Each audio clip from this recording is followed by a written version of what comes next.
Buenas tardes y bienvenidos todos y todas a nuestra tercera masterclass. Hoy hablaremos sobre la red de saneamiento como un sistema de alerta temprana frente a pandemia, para lo cual contamos con Antonio Lastra del canal de Isabel II. Además, la empresa patrocinadora Global Omnium nos mostrará la implementación de un sistema de alerta temprana para el SARS-CoV-2 en la ciudad de Valencia. Como siempre, a la finalización de ambas ponencias abriremos nuestra habitual ronda de preguntas donde nos podréis dejar vuestras dudas y vuestras consultas. Recordaros que las ponencias de hoy las tenéis en la pestaña de App en Compartir Medios, ya que no os las hemos incluido en esta semana, así que las tenéis, recordad, en App Compartir Medios. Además, mi compañera Tina estará coordinando el chat durante toda la tarde para todo aquello que necesitéis, ¿de acuerdo? Y ya sin más, os quiero presentar a nuestro primer invitado de hoy, profesor de la Masterclass, Antonio Lastra de la Rubia. Antonio es doctor ingeniero de Caminos, Canales y Puertos por la Universidad Politécnica de Madrid y actualmente es el jefe de área de desarrollo de innovación en la subdirección de I+D+I en el canal de Isabel II de la Comunidad de Madrid. También es investigador y profesor asociado en la Escuela Técnica Superior de Ingenieros de Caminos, Canales y Puertos de la UPM y pertenece al Departamento de Ingeniería Civil, Hidráulica, Energía y Medio Ambiente. Es máster en Gestión de Infraestructuras y Servicios Públicos de la UPM y miembro de diversas asociaciones y grupos de investigación en el ámbito de la hidráulica y el drenaje urbano. Antonio nos hablará en esta masterclass de su experiencia y de la metodología para el rastreo de pandemia en las aguas residuales puesta en marcha por la Comunidad de Madrid. Pero antes de darle paso a Antonio, permitidme también que os presente a nuestro patrocinador de hoy, la empresa Global Omnium. El grupo Global Omnium, Aguas de Valencia, constituye en la actualidad un conjunto de empresas altamente especializadas, principalmente en proveer todo tipo de servicios relacionados con el ciclo integral del agua, dedicadas a la prestación de servicios a las administraciones públicas y a todo tipo de colectividades de carácter público y privado. Se concreta fundamentalmente en la explotación de abastecimiento de agua potable, mantenimiento y conservación de redes de alcantarillado, depuración de aguas residuales y, más recientemente, colaboración en la gestión de infraestructuras de regadío. También desarrolla otras actividades al servicio de las comunidades y de la sociedad en general, como son las de gestión de residuos sólidos urbanos y limpieza viaria de poblaciones, inspección técnica de vehículos y actividades de consultoría en general.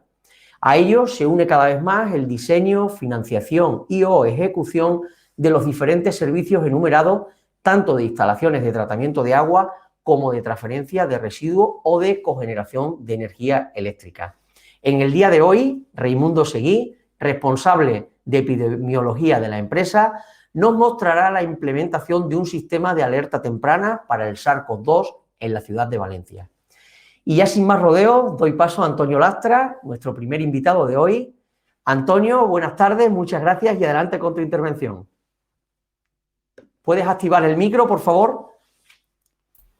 Ahora. Estupendo, Antonio. Pues buenas tardes, José Miguel, y gracias por la presentación. Y buenas tardes a Raimundo también, de Global Omnium, con los que trabajamos bastante.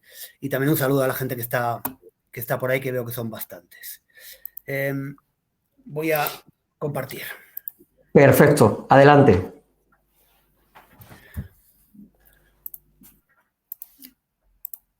Bueno, hoy lo que vamos a hablar es un poquitín de esto que en su momento fue importante y que pues, gente como Global Omnium, nosotros y algunos más, nos pusimos con ello cuando llegó la pandemia del SARS-CoV-2 y que entonces nos pusimos como de golpe todos a hacerlo. Y ahora ya ha pasado el tiempo, ya hemos sacado muchas conclusiones y ya podemos analizar y saber para qué puede valer y para qué no. Porque lo comentábamos antes, como cualquier tecnología, es tan importante saber lo que se puede hacer con ella como lo que no se puede hacer con ella. Porque si no, a veces nos creamos falsos mitos. Como veo que hay mucha gente de fuera, pues he visto gente de Argentina, de México, un saludo para ellos. Primero voy a presentarnos. Yo soy de Canal de Isabel II y somos una empresa pública, 100% pública, que lleva las aguas de casi toda la región de Madrid, casi toda la Comunidad de Madrid. Y llevamos el ciclo urbano del agua, pues desde la captación, el transporte y distribución, el drenaje, la depuración, Bueno, todo lo que veis ahí, incluido la gestión de residuos y la reutilización. Y aquí os he puesto solamente unos numeritos.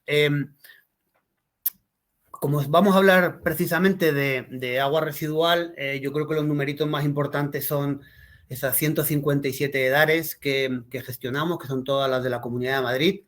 Ahí tenemos desde las edares grandes de Madrid capital hasta las pequeñitas de los pequeños pueblos. Y esos 32.000 kilómetros de red, casi la mitad de esos son de drenaje urbano, de alcantarillado. O sea, llevamos 15.000 kilómetros de red de drenaje urbano, y de ellos unos 2.600 son además de alcantarillado de gran volumen, son alcantarillado visitable, o sea, aquel que tenemos que entrar dentro físicamente para visitarlos, y eso luego en lo que voy a contar tiene su relevancia.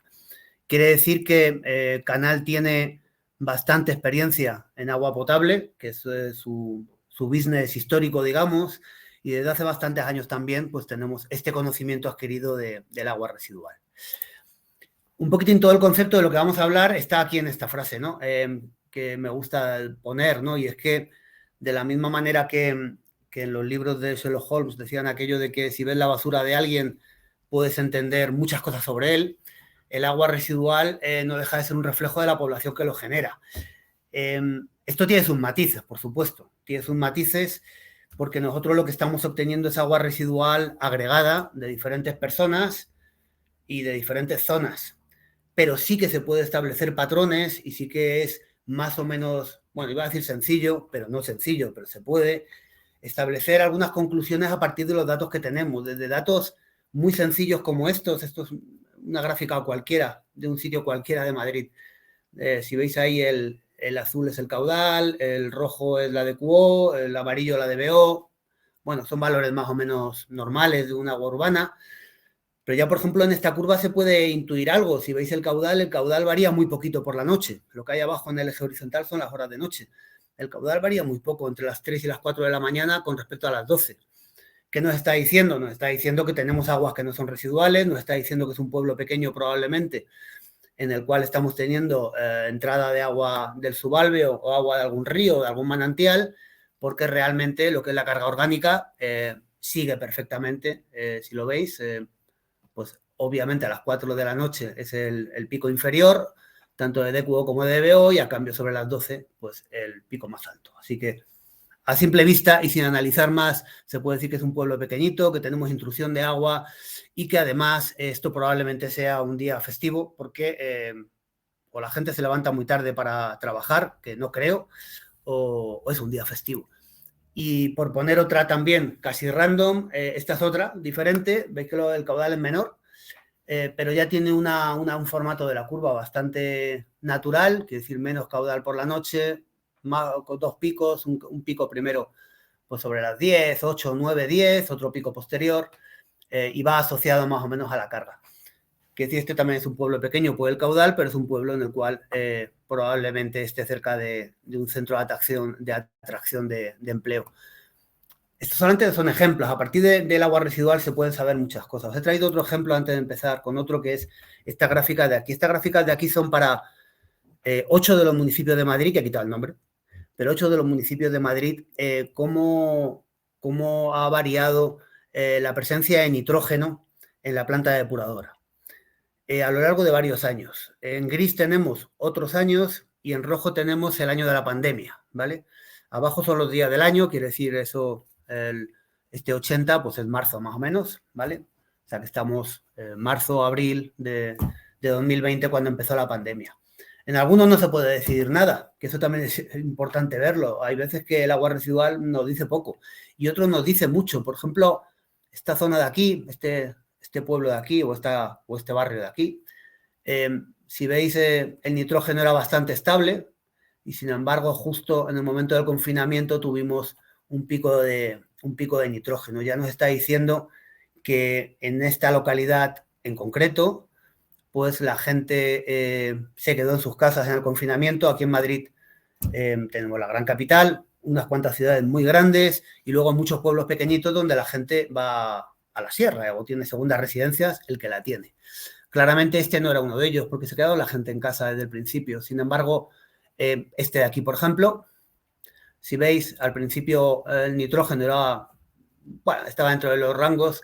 Y sin embargo, más adelante, quiere decir, cuando ya nos dejaron salir de casa, aquello que nos metieron en casa en España, casi sin darnos tiempo de reaccionar, cuando salimos hubo mucha gente que se fue a teletrabajar a la sierra.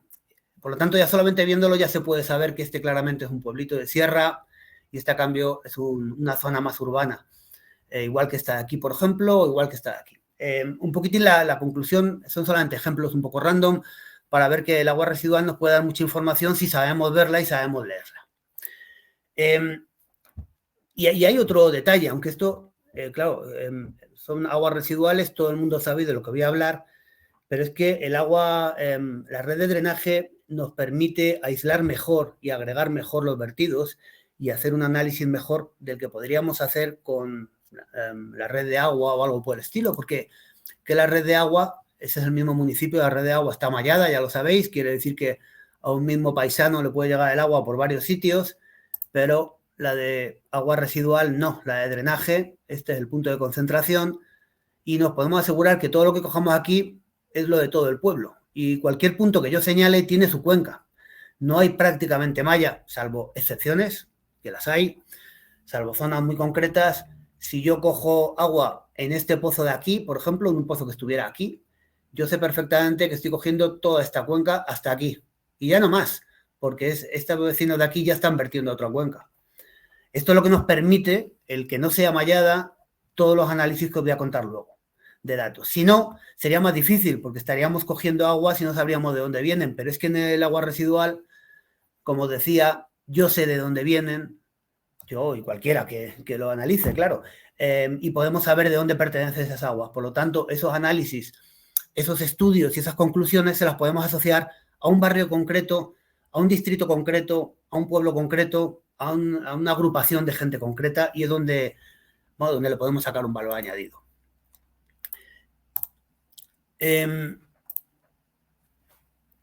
Todo esto que he visto desde fuera, cuando esto se ha hecho más o menos popular y ha salido en la prensa, depende de dónde haya salido, se pone el foco en una cosa o en otra, pero lo cierto es que hay muchos pasos antes de poder hacer una herramienta como la que hemos hecho aquí o la que ha hecho Global Omnium en Valencia y en otros municipios, porque no, bueno, está claro que hay que hacer análisis de laboratorio, luego entraré un poquito, aunque Raimundo es el experto en esto. Pero es que antes de eso hay que hacer una toma de muestras. Y antes de la toma de muestras hay que coger y escoger unos puntos bien escogidos. Si no escogemos bien los puntos, el esfuerzo posterior no vale para nada. Y los análisis posteriores no valen para nada. O sea, todo empieza en la elección de puntos. Después empieza en el protocolo de toma de muestras y en la capacidad organizativa que en Canal ha llevado el laboratorio de Canal, con un esfuerzo bastante ímprobo, de diseñar ese protocolo de toma de muestras para que siempre se tomen las muestras de la misma manera, porque aquí lo que vamos a ver, como veréis, es cómo evoluciona algo, en este caso el SARS-CoV-2 como ejemplo.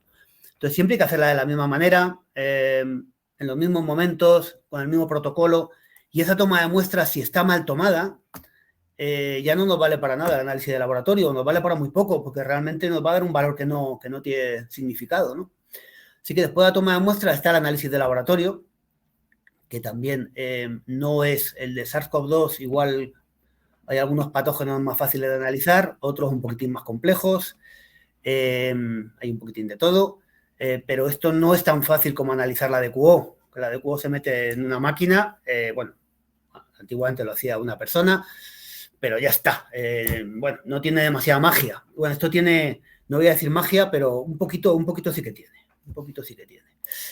Y posteriormente, lo que es la otra parte importante, que es ese análisis estadístico, ese cribado de datos que comentaré, ese sacar conclusiones, porque un dato vale tanto como las conclusiones que podamos obtener.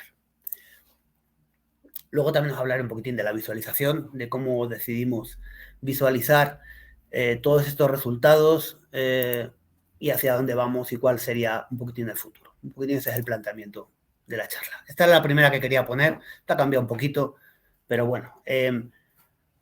Claro, aquí, ¿qué es lo que estábamos buscando con el SARS-CoV-2?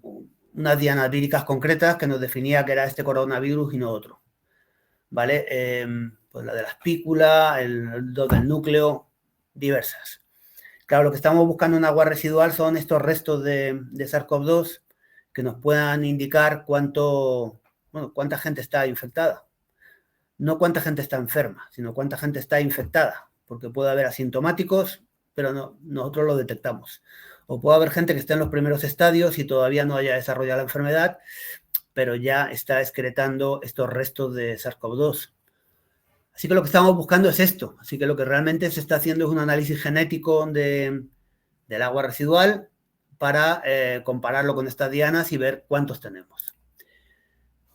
Con eso un poquitín como resumen de lo que os voy a contar, en Madrid estamos trabajando con 289 puntos de muestreo, que son bastantes.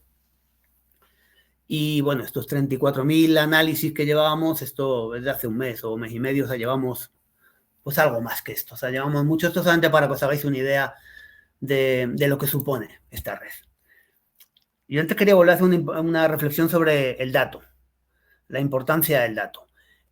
Ahora además que estamos metidos y en el sector del agua especialmente, y especialmente en España, que estamos con un proceso de transformación digital importante, hay que darle una vuelta a lo que es el dato. El dato en sí mismo no vale demasiado si no es coherente primero y sobre todo si no es representativo. Todo lo que os voy a contar luego, para buscar esos puntos y para decidir qué puntos vamos a analizar y cuáles no, está basado en que queremos que sean representativos, porque un dato de presencia o de cuantificación de SARS-CoV-2 aleatorio no nos dice prácticamente nada. Bueno, nos dice que si es positivo hay alguien enfermo. 1 o 10 millones, no lo sabemos. Tiene que ser representativo y tenemos que saber analizarlo. Pero esto vale para cualquier cosa relacionada con el dato, en nuestro caso más. Y sobre todo, ese dato es en función del objetivo. Nosotros el reto que nos pusimos no era saber si en un sitio subía o bajaba la presencia de SARS-CoV-2 y por lo tanto subía o bajaba el número de infectados. Nosotros queríamos realmente poder hacer unas curvas parecidas a las sanitarias. Adelantadas, esa era nuestra expectativa, luego os comentaré cómo han salido, pero unas curvas, no solamente un semáforo de sube, baja, se mantiene estable. Queríamos ir un poquitín más allá.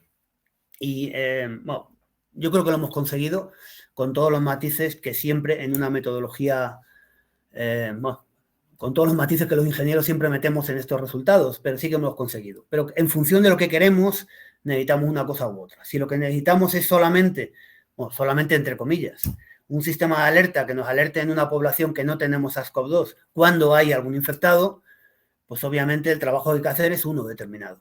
Si lo que queremos realmente es poder tener unas curvas parecidas a las sanitarias, el trabajo es otro diferente, aunque haya una base similar. Y así que os voy a contar como ejemplo de esto el proyecto Vigía que llevamos a cabo en la Comunidad de Madrid para todos nuestros 7 millones de habitantes, que luego hemos ayudado a exportar en algunos sitios. Estamos trabajando con los compañeros de Lima, por ejemplo, también, y bueno, en otros lugares. Y yo pongo este cronograma porque me gusta reflexionar también sobre él. O sea, cuando empieza la pandemia en España, estoy hablando de nuestro caso, claro, que fue en marzo de 2020, ya había esas noticias de que en Holanda estaban empezando que detectaban SARS-CoV-2 en el agua residual, y lo que nos pidieron es que nos lanzáramos a por ello. Si nos hubiéramos lanzado directamente, habríamos fallado, ¿vale? Porque teníamos que poner a prueba una metodología. Nosotros estuvimos haciendo pruebas piloto en plena pandemia, en pleno confinamiento, con un esfuerzo especialmente intenso de nuestra gente de laboratorio, porque nosotros analizábamos desde casa, que por muy duro que sea, no es lo mismo que estar en aquellos momentos fuera. Y con todas estas pruebas piloto llegamos a montar en julio, que sí, habían pasado unos meses. Gracias a eso yo creo que funcionó bastante bien el sistema y está funcionando porque es permanente. También en enero de 2021 decidimos, aquí siempre hemos colaborado con dos laboratorios externos, uno el de la Vacua y otro el de Global Omnium, y seguimos colaborando con ellos, pero también decidimos que por el número de muestras queríamos tener ese análisis en un laboratorio propio y tardamos porque quisimos hacerlo bien. Así que en enero de 2021 ya lo teníamos montado. Esto también supuso un cambio completo en el laboratorio, porque no es lo mismo analizar DBO y DQO que meterse en análisis genómicos, que tampoco era nuestra especialidad. Ahora ya tenemos gente especialista en esto, pero antes no lo era. Por eso me apetecía enseñarlo para decir, no siempre las cosas en ingeniería, por hacerlas rápido, salen mejor, sino quite the opposite. Hay que esperar un poquito y hacer alguna prueba piloto, y para esto los ingenieros somos un poco pesados, ¿verdad? En este caso funciona. Y todo empieza aquí, en el fondo. Es que es importante verlo. Esto es uno de los colectores visitables que tenemos en Madrid, de los más antiguos que tenemos. Y es que, claro, cuando en la prensa y gente en general habla sobre la vigilancia epidemiológica del agua residual, en concreto la del SARS, se está olvidando que el agua que cogemos es esa de que se ve ahí, en ese ambiente que se ve ahí. Esto no es un fluido, cuando hemos trabajado, que trabajamos cercanamente con varios hospitales de Madrid, esto no es un análisis de la mucosa de un paciente. Esto es el análisis de ese agua residual de ahí, que es variada y que tiene mezcla de muchas cosas y que no solamente lleva agua residual de origen humano, sino muchas otras cosas y algunas que ni siquiera os creeríais, si os las digo. Entonces, este es el primer problema, digamos, que es que todo surge de aquí. Así que hay que tener en cuenta que los valores posteriores que vamos a obtener tienen la calidad que tiene el agua que cojamos. Por lo tanto, siempre será mejor, absolutamente siempre, un análisis de SARS-CoV-2 en la mucosa de un paciente infectado que un análisis en el agua residual. Ahora, en el otro lado, en el agua residual, en cada uno de estos colectores yo estoy cogiendo, pues en uno de estos unos 50.000 habitantes equivalentes, en otros 20 y tantos mil. Claro, a cambio estoy siendo capaz de monitorizar una gran población que a base de PCR pues sería ingente el dinero que hay que gastar. Y además yo lo puedo hacer todas las semanas o todos los días si quiero. Quiere decir, por focalizar el tema, hay mucha más incertidumbre en los resultados que en los resultados sanitarios, pero a cambio somos capaces de agregar personas y de coger muchos resultados al mismo tiempo. Y cuando he contado esto siempre me gusta empezar por las incertidumbres. Como decía, yo creo que es tan importante saber lo que podemos hacer como lo que no. Y hay bastantes incertidumbres primero. La primera es que la muestra no es homogénea. No hay más que ver la foto o imaginarlo. No es homogénea.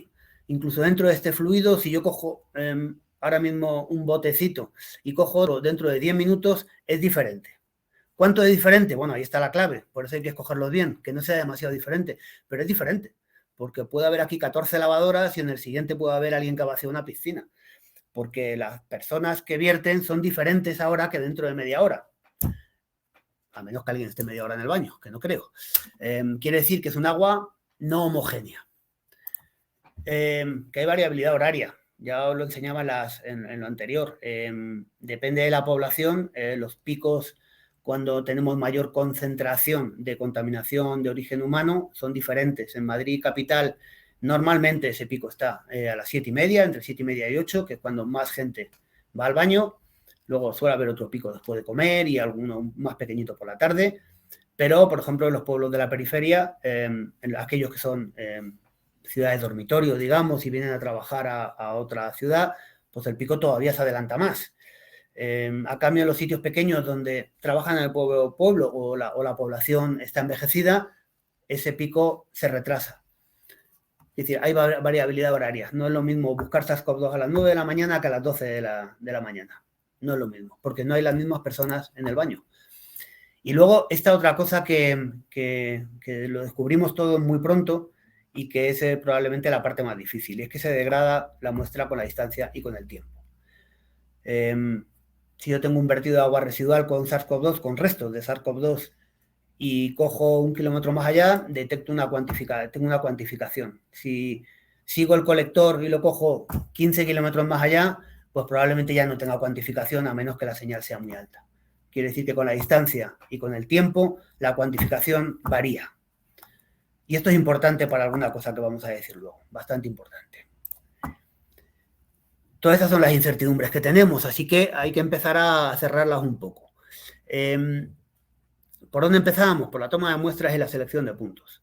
A nosotros ya nos gustaría poder coger todas las muestras ahí, en una depuradora. Esto es un pozo de entrada a una depuradora.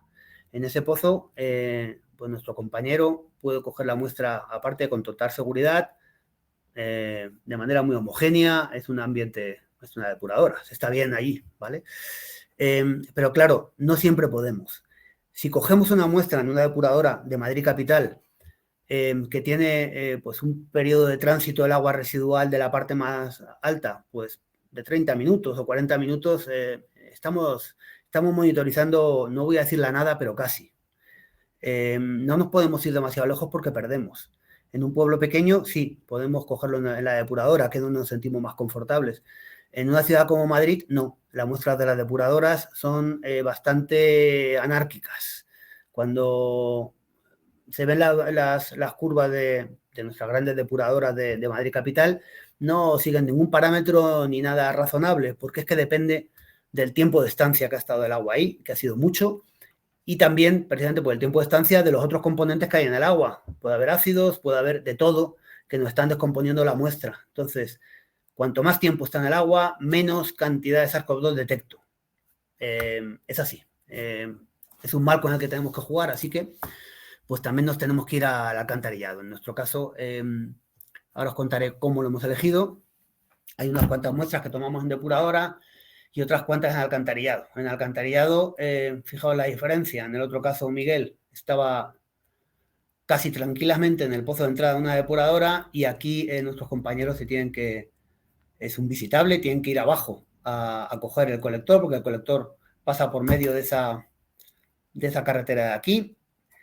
Así que tiene que bajar, vestido de buzo, con seguridad, con uno que se queda arriba y dos que bajan por seguridad también, recorrer una galería, llegar al centro y ahí en el centro, en un ambiente que ya no es el de la depuradora, que es oscuro, que tiene que llevar frontal, que puede haber gases, ahí coger la muestra. Quiero decir, a mí me gusta ponerlo porque hay que dar valor, porque luego todos nos quedamos con las curvas y las curvas quedan estupendas, pero todo empieza aquí con estos señores pues bajando a por esas muestras, ¿no?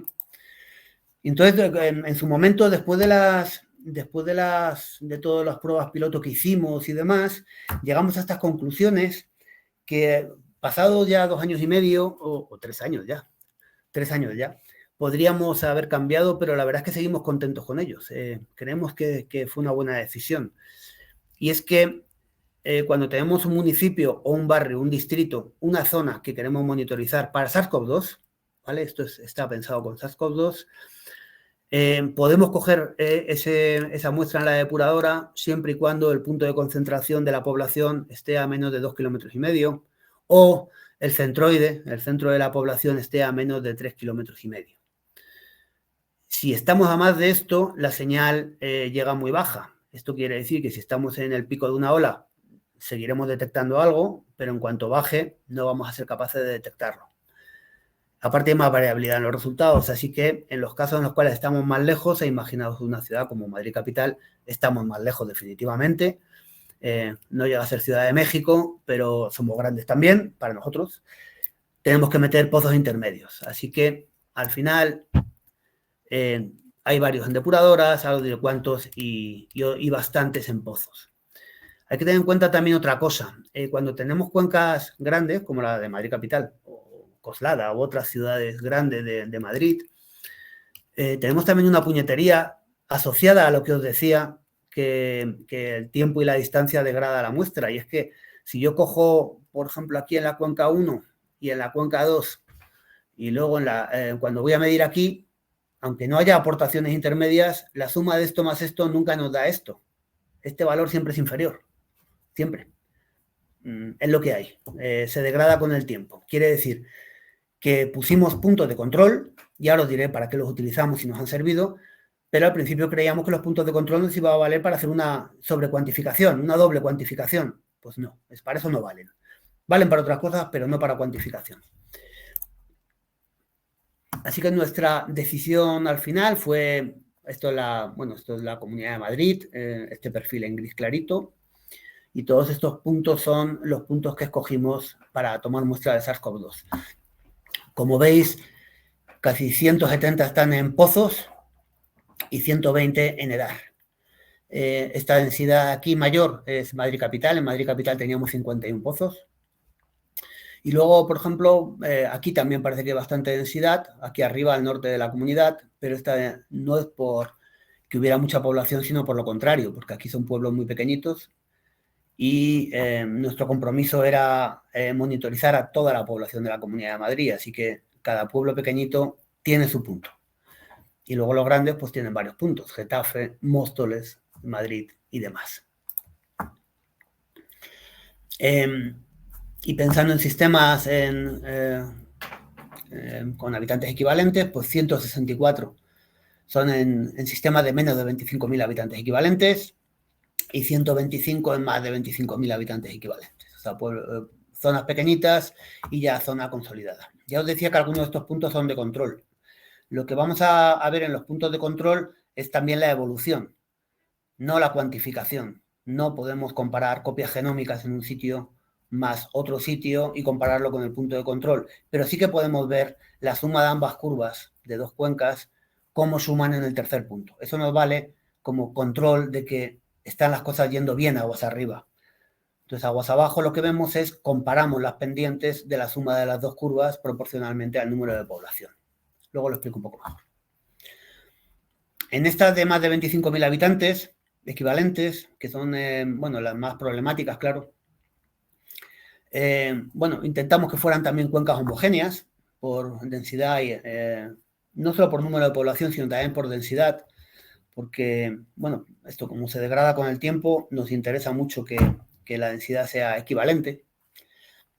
Intentamos que fuera, sobre todo, red no visitable, para facilitar a nuestros compañeros precisamente la labor. No siempre fuimos capaces. En Madrid Capital hay unos cuantos puntos en red visitable que nos dan bastante problemas, pero no había otra posibilidad. Y luego en estos puntos de control que os decía, pues son medidas redundantes para ver la evolución solamente. Vemos evolución, a veces hacemos unos muestreos con mayor frecuencia y bueno, buscamos esto, ¿no? Este cambio en patrones de muestreo. Luego hay otro comentario y otra discusión que siempre hemos tenido todos los grupos a nivel, pues tanto español como europeo, al respecto de cómo hacer qué frecuencia tener en la toma de muestras y también cómo hacer esa toma de muestras. Nosotros decidimos hacerla semanal, salvo en algunos puntos donde la hacemos 2 veces por semana, donde la decíamos 2 veces por semana, puntos que eran o bien de control, o bien puntos sensibles, o bien puntos que desde la Consejería de Sanidad no, les preocupaban especialmente porque había habido brotes o porque tenían incertidumbre al respecto, entonces ahí doblábamos semanalmente. Una frecuencia semanal es suficiente, obviamente a mayor frecuencia, pues no siempre mejor calidad, pero bueno, pero podría mejorarse con doble semanal, pero ahí preferimos comprometer la frecuencia de hacerla semanal a cambio de tener muchos puntos y poder monitorizar a toda la población. Y luego está lo de las muestras simples. La muestra simple lo que significa es que nosotros cogemos una muestra esa de la foto, la metemos en 2 botes, nos la llevamos al laboratorio y la analizamos. En otros lugares han hecho muestras compuestas. Las muestras compuestas, lo que nosotros también en la prueba piloto lo probamos, lo que es un tomamuestras que con una frecuencia, la que le demos, por ejemplo, una frecuencia horaria, va tomando una muestra. Si la ponemos horaria, pues toma 24 muestras al día.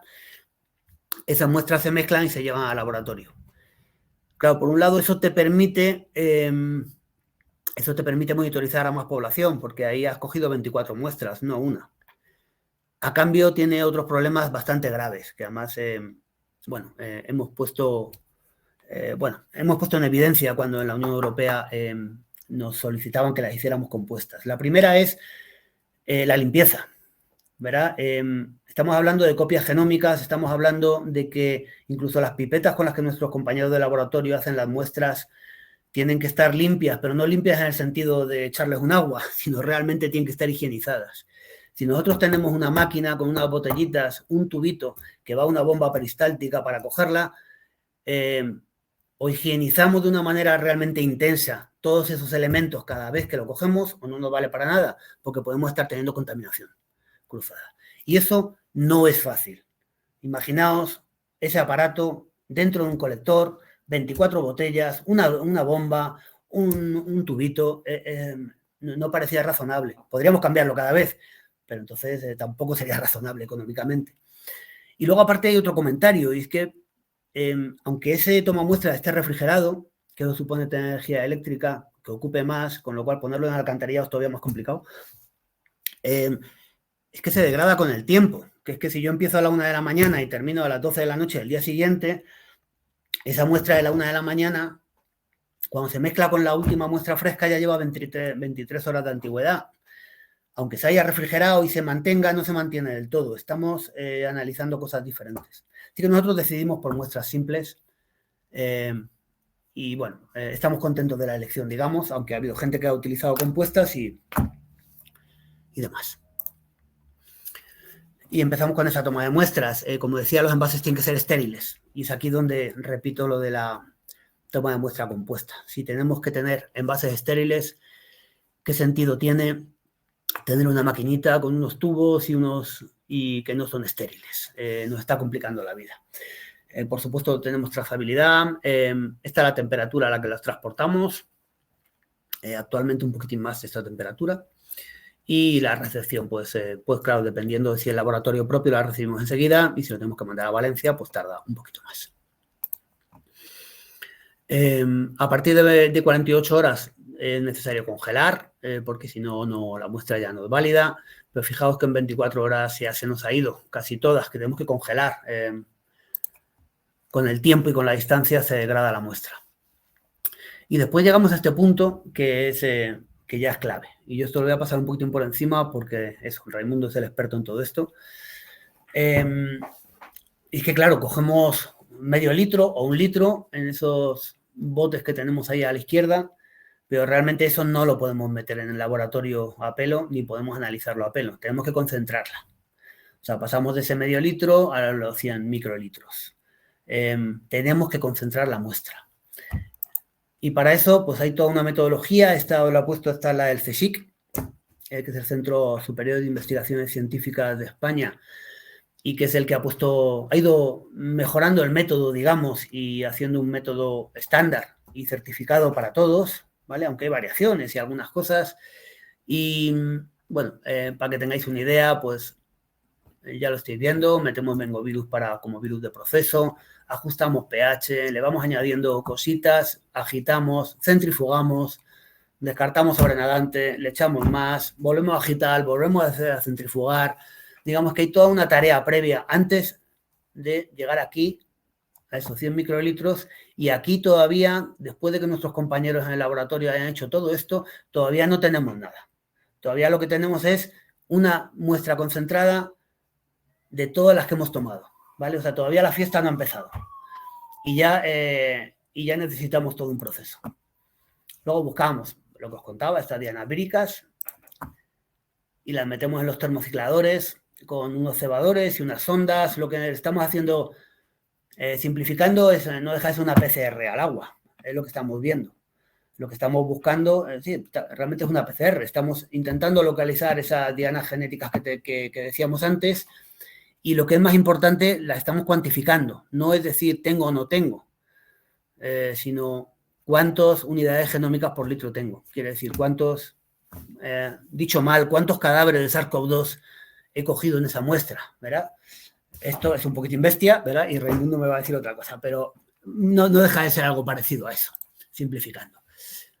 Se comparan con las curvas correspondientes, con lo cual también aquí es donde también entra la importancia del ser humano, ¿verdad? Y a partir de ahí podemos tener, bueno, no solamente la idea de si tenemos o no SARS-CoV-2, pero sobre todo de cuánto tenemos. Obviamente todo este proceso, si estamos buscando otras enfermedades como la polio, o estamos buscando antibióticos, o estamos buscando drogas, todo esto lleva un proceso diferente. La toma de muestras, la elección de los puntos sería probablemente otra, dependiendo de qué estemos buscando, ¿valen los mismos puntos o no? La toma de muestras, esa sí que probablemente sería la misma, pero luego el laboratorio es completamente diferente. Es lo que es. O sea, esta PCR que le hacemos no es mágica y al hacerla no nos dice exactamente qué enfermedades y qué patógenos tiene el agua. No, es que nosotros estamos buscando un patógeno concreto. Si queremos buscar otro, tenemos que saber cuál estamos buscando, buscarlo y compararlo. Pero no es un libro que lo abramos y nos diga, pues, oiga, usted aquí tiene tanto de esto. No. Nos dice solamente lo que estemos buscando. Así que después de todo eso, pues teníamos todas estas incertidumbres y ahora tenemos alguna más. para nuestra alegría. La primera es que incluso con estas metodologías del CSIC certificadas y demás, hay diferencias entre los laboratorios. Hay diferencias. No quiere decir que uno lo haga mejor que otros, sino que pequeños cambios en la metodología hacen que el número de copias genómicas del mismo extracto de agua sean muy diferentes. Y cuando digo muy diferentes, puede ser de una diferencia de 10 elevado a 3. Fácil. ¿Vale? Es decir, cada laboratorio, nosotros trabajamos con 3, 2 externos y 1 interno, como digo, y ha habido momentos, luego va cambiando, porque también los laboratorios van mejorando, bueno, van mejorando ellos mismos, claro. Y estamos teniendo en algún sitio, en un laboratorio nos da 10.000 copias y en otro nos está dando cerca de 1 millón. Lo importante es que sean consistentes con ellos mismos. Y eso es lo que sí que los 3 laboratorios lo son. Quiere decir que el que da 10.000, como un pico, luego no me va a dar 1 millón, es que va a estar en ese entorno, de ahí hasta 0, claro, hasta no tener detección. Y el que da 1 millón es porque ese es su forma de cuantificar. O sea, lo importante aquí es la consistencia de cada laboratorio con su propia historia, digamos. Luego tenemos otro problema. En Madrid, luego ya acabo con los problemas, luego vengo con lo bueno. Pero en Madrid tenemos el problema o la ventaja de que tenemos una red separativa. Quiere decir, estamos mezclando aguas de lluvia con agua residual. ¿Vale? Eso lo llevamos a depuradora, intentamos no verter nada al medio y en los tanques de tormenta almacenamos, mandamos a depuradora y depuramos todo, incluido el agua de lluvia, que en una ciudad como Madrid pues está contaminada, claro, por la limpieza de las calles y la limpieza de todo esto. Y eso que está muy bien, sin embargo nos encontramos que, claro, cuando llueve tenemos una dilución diferente. Quiere decir que en esa muestra que cogemos para el SARS-CoV-2 o para lo que toque, tenemos presencia de agua residual, de agua de lluvia, que no lleva SARS-CoV-2. Por lo tanto, tenemos un problema cuando llueve o cuando hay un vertido descontrolado. Pues alguien ha vaciado una cisterna de algo o están limpiando un lavadero de coches y han soltado agua, ¿no? Hay influencia de otros contaminantes, también si hay un vertido concreto y específico, y como podréis imaginar en las grandes ciudades que os voy a contar, pues siempre suele haber algún vertido específico que afecta de una manera diferente. Y luego también influye la temperatura. La temperatura realmente no influye tanto como pensábamos al principio, pero sí que influye a la hora de comparar entre estaciones. Quiere decir, la temperatura en los colectores tiene bastante inercia. Es decir, que hoy, la semana que viene, dentro de 2 semanas, la temperatura va a ser la misma. Otra cosa es si yo quiero comparar las copias genómicas que tuve en agosto con las copias genómicas que teníamos aquí en Madrid, 40 grados, con las copias genómicas que puedo tener hoy, digo 40 grados ambiente, claro, el agua no estaba a esa temperatura, con las muestras que podamos tomar hoy que estábamos a 2 grados, temperatura ambiente. No puedo compararlo exactamente porque esa temperatura sí que ha modificado la cuantificación. Claro, por eso no quiero compararlas. Yo quiero comparar tendencias, no números absolutos. Y esto es la conclusión más importante para mí, por lo menos, que las unidades genómicas totales no tienen utilidad comparativa. O sea, no me vale de nada decir que en el barrio A tengo 1 millón de copias genómicas y en el barrio B 10.000. No significa nada, porque depende de lo lejos que yo haya tomado la muestra, vale para algo o no vale para nada. Puede ser que el que tenga 10.000 copias genómicas tenga más enfermos que el de 100.000. Simplemente es que he cogido el agua más cerca. Y sin embargo, el de 100.000 la ha cogido más lejos. O al revés. No tiene utilidad comparativa. O sea, no vale esto para comparar, pues, en la depuradora de Madrid ha salido tanto y en la de Valencia ha salido cuánto. ¿Esos que están peor en Valencia que en Madrid o al revés? No, es que no es eso. No. Que depende de muchos otros factores y de muchas otras situaciones. Aparte que es estúpido el compararse de esa manera negativa, ¿verdad? Que se ha hecho, es que no se puede comparar. No puedo comparar el resultado de copias genómicas del barrio de Retiro en Madrid capital al resultado de copias genómicas en Bustarviejo, que es un pueblo pequeñito en el cual yo tomo la muestra junto a la población y sin embargo en el barrio del Retiro la tomo bastante lejos. No puedo comparar. Así que hasta aquí muchas malas noticias. Luego daré las buenas. Esto es un poquitín la evolución, solamente para que lo veáis, la evolución de la temperatura del agua residual en Madrid en 3 pozos diferentes a lo largo del año. Lo que os comentaba, es bastante estable. Sin embargo, si comparamos a agosto, que aquí el agua está a 24 grados, en este punto en concreto, por ejemplo, estaría a 23, con enero, donde está pues a 13 o algo por el estilo, aquí sí que hay diferencias, ¿vale? Entonces, los resultados en valor absoluto, digo, de aquí no los puedo comparar con aquí. No es que haya demasiada diferencia por la temperatura, pero sí que hay diferencia. Y entonces llegamos a algo importante, que para nosotros es lo más importante, que es el cribado de datos. Precisamente para soslayar ese problema que os decía de que el agua no es homogénea, de que puede haber dilución por agua de lluvia, que puede haber vertidos raros, tenemos que asegurarnos de que la muestra que hemos cogido en cada uno de los pozos es realmente agua residual urbana. Así que en cada uno de esos 289 pozos nosotros tenemos unos perfiles de contaminación típicos y medimos DQO en concreto. Empezamos con cloruros también, con conductividad, pero nos dimos cuenta que cloruros y conductividad variaban bastante menos y, sin embargo, la DQO sí que tenía, esto es para varios puntos, sí que tenía esta forma de campana que tenía mayor variabilidad, ¿no? Si veis aquí la conductividad y los cloruros, era difícil que se separaran de la media, y sin embargo, en la DQO sí. Así que lo que hacemos es tomar DQO, compararlo con nuestros patrones de ese pozo concreto, de ese pueblo en concreto, y si está dentro de un margen, ahora os lo contaré, damos la muestra por válida, y si no, tenemos que cogerla otra vez al día siguiente porque no la damos por buena. Con eso evitamos que hayamos cogido, pues eso, agua de lluvia, agua de vertidos raros, o simplemente que a la hora de coger la muestra, pues haya cogido una porción del fluido que no era agua residual urbana porque ha coincidido con 3 lavadoras en el edificio más cercano, ¿vale? Yo creo que esta es la parte del análisis de datos más importante. O sea, os dije que era muy importante cómo tomábamos las muestras, muy importante cómo las analizamos, esas muestras en laboratorio, y ahora la siguiente cosa más importante es esto de aquí, este cribado que hacemos, ¿vale? Bueno, simplemente para ver que aquí la DQO se nos desviaba más que los cloruros y la conductividad. Así que un poquito este es el proceso. Nosotros tenemos un dato de un pozo concreto que nos viene o bien de los 2 laboratorios externos o del nuestro. Miramos la DQO, si está dentro de un intervalo para ese pozo específico, porque en cada uno de ellos tenemos unos intervalos específicos, pues hacemos un ajuste y seguimos. Si está fuera de ese intervalo, o sea, quiere decir, tenemos un poquito de dilución, podemos hacer un juego.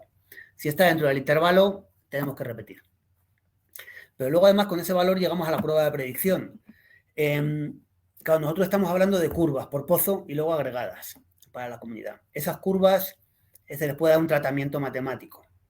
Así que podemos hacer una prueba de predicción, digamos. No es que juguemos a ser magos, porque lo que va a pasar la semana que viene depende de muchas circunstancias, como de medidas políticas, como de la circulación de la gente, pero sí que podemos mirar a dónde va a evolucionar la curva.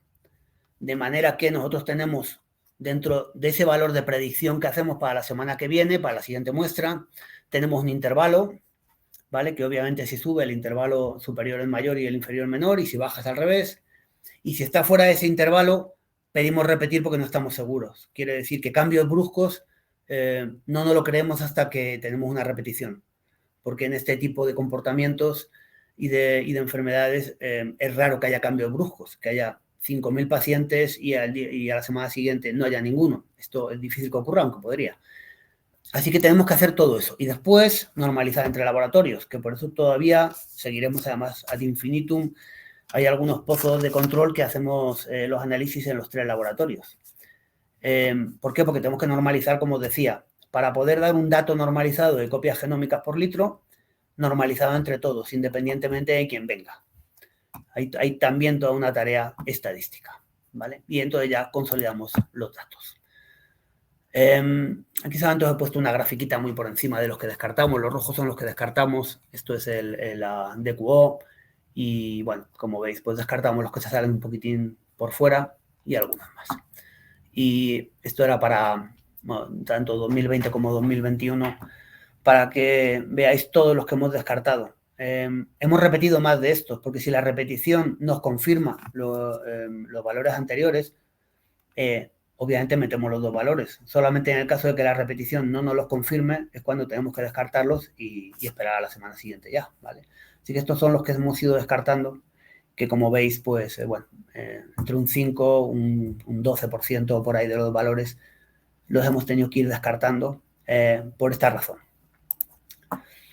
Y después de todas las cosas, de todas las incertidumbres de las que os había comentado, ahora tenemos bastante más certidumbre. Lo primero, y esto ya decirlo, si no fuera así no estaríamos aquí ni Raimundo ni yo, pero bueno, en su momento era importante que sí se puede detectar el SARS-CoV-2. Estos restos de SARS-CoV-2 los podemos detectar y los podemos cuantificar. Esto ya son buenas noticias porque ya podemos hacer cosas. Y sobre todo podemos comparar tendencias. Aquí lo que importa son las curvas que os enseñaré ahora, las tendencias. Si sube o si baja, cuánto sube y cuánto baja.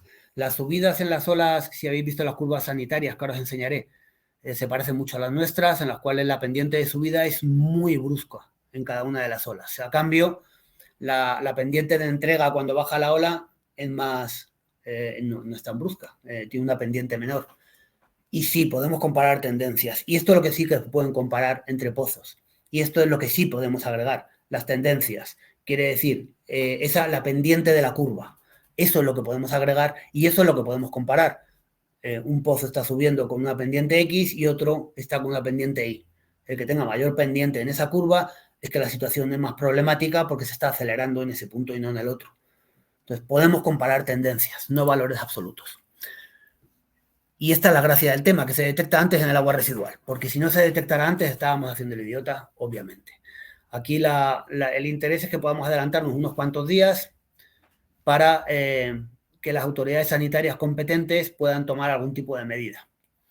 O sea, que nos podamos adelantar, ahora os digo cuánto. Y la curva similar a las sanitarias.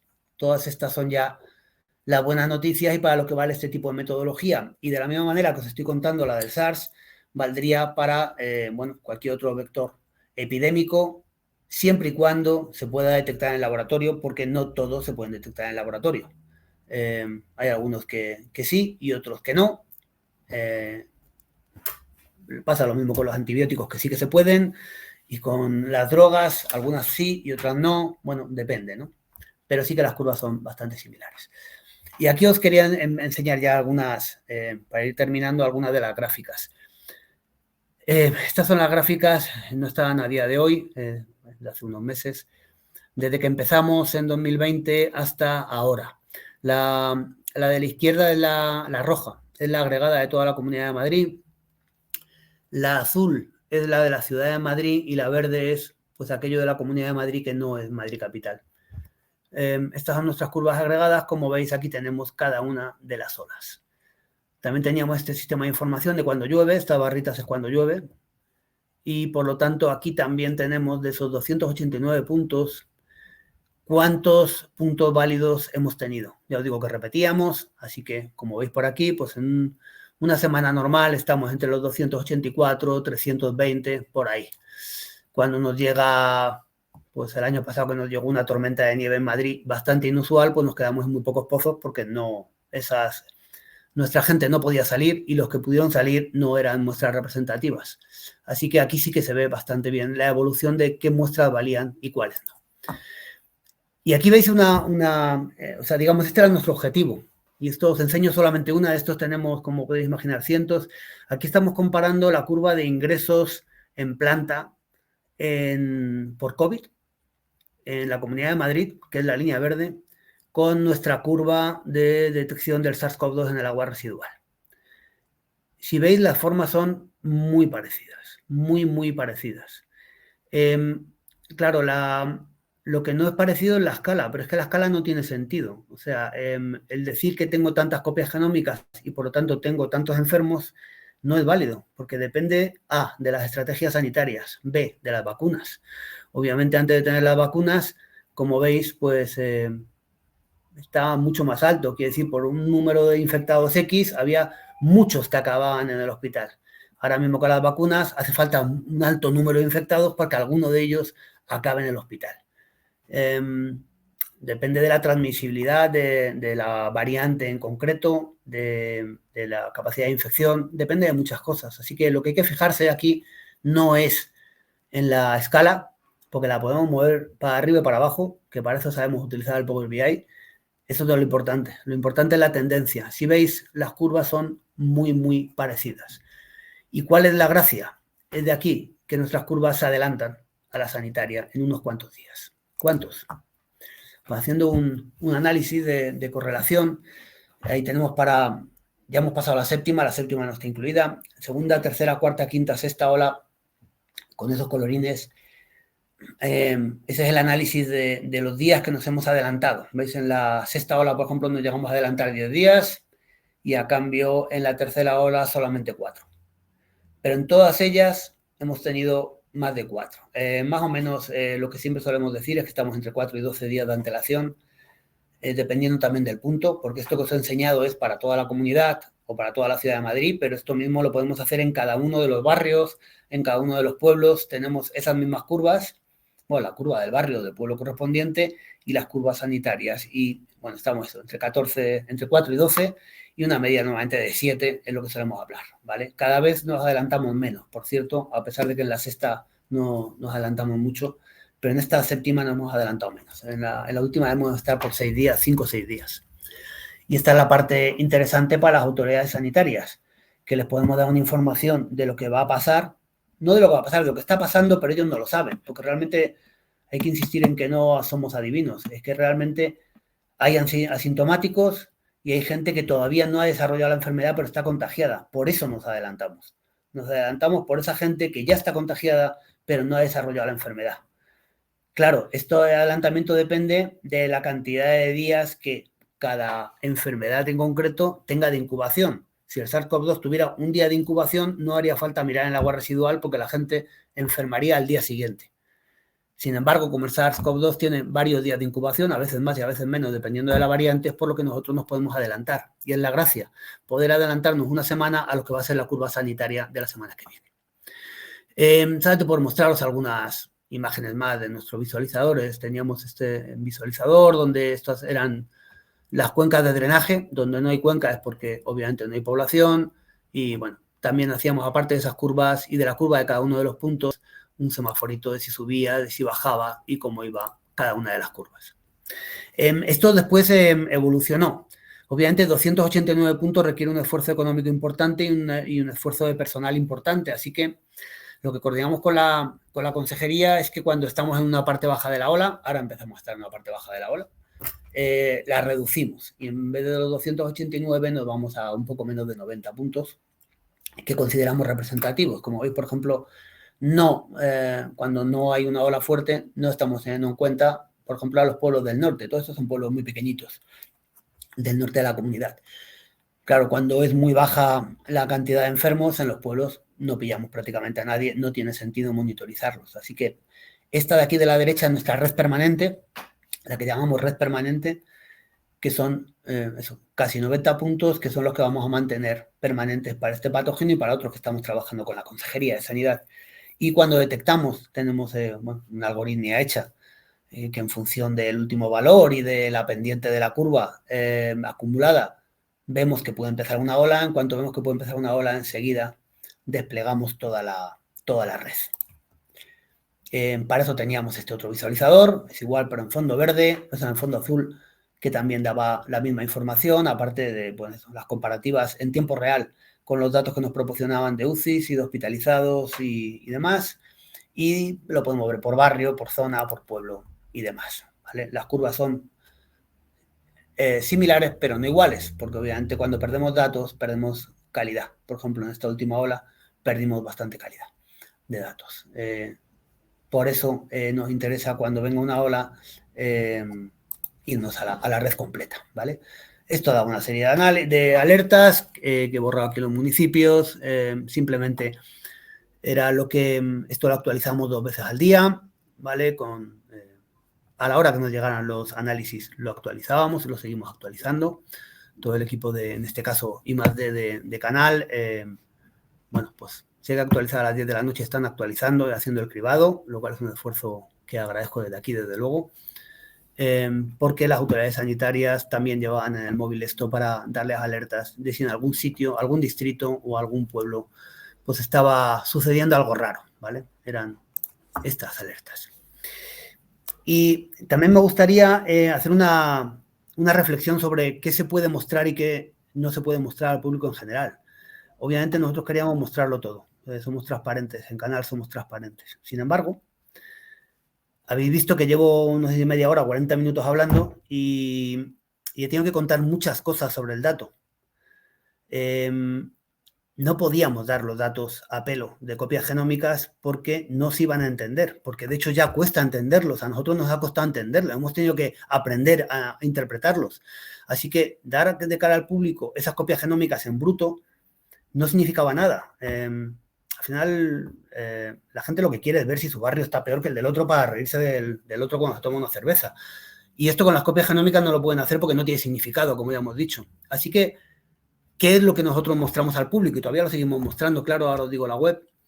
Lo que mostramos es, lo que intentamos es normalizar las curvas, olvidándonos de las copias genómicas. Fijaos aquí, por ejemplo, estas dos curvas. Aquí, pues tenemos 8 por 10 elevado a la menos 6 como pico y aquí 2 elevado a la menos 7 como pico.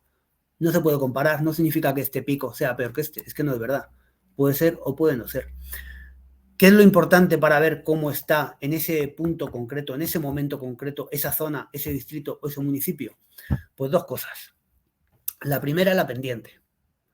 Cuanto mayor sea la pendiente, peor situación están, porque significa que las cosas se están acelerando para mal, o si la pendiente es negativa, para bien.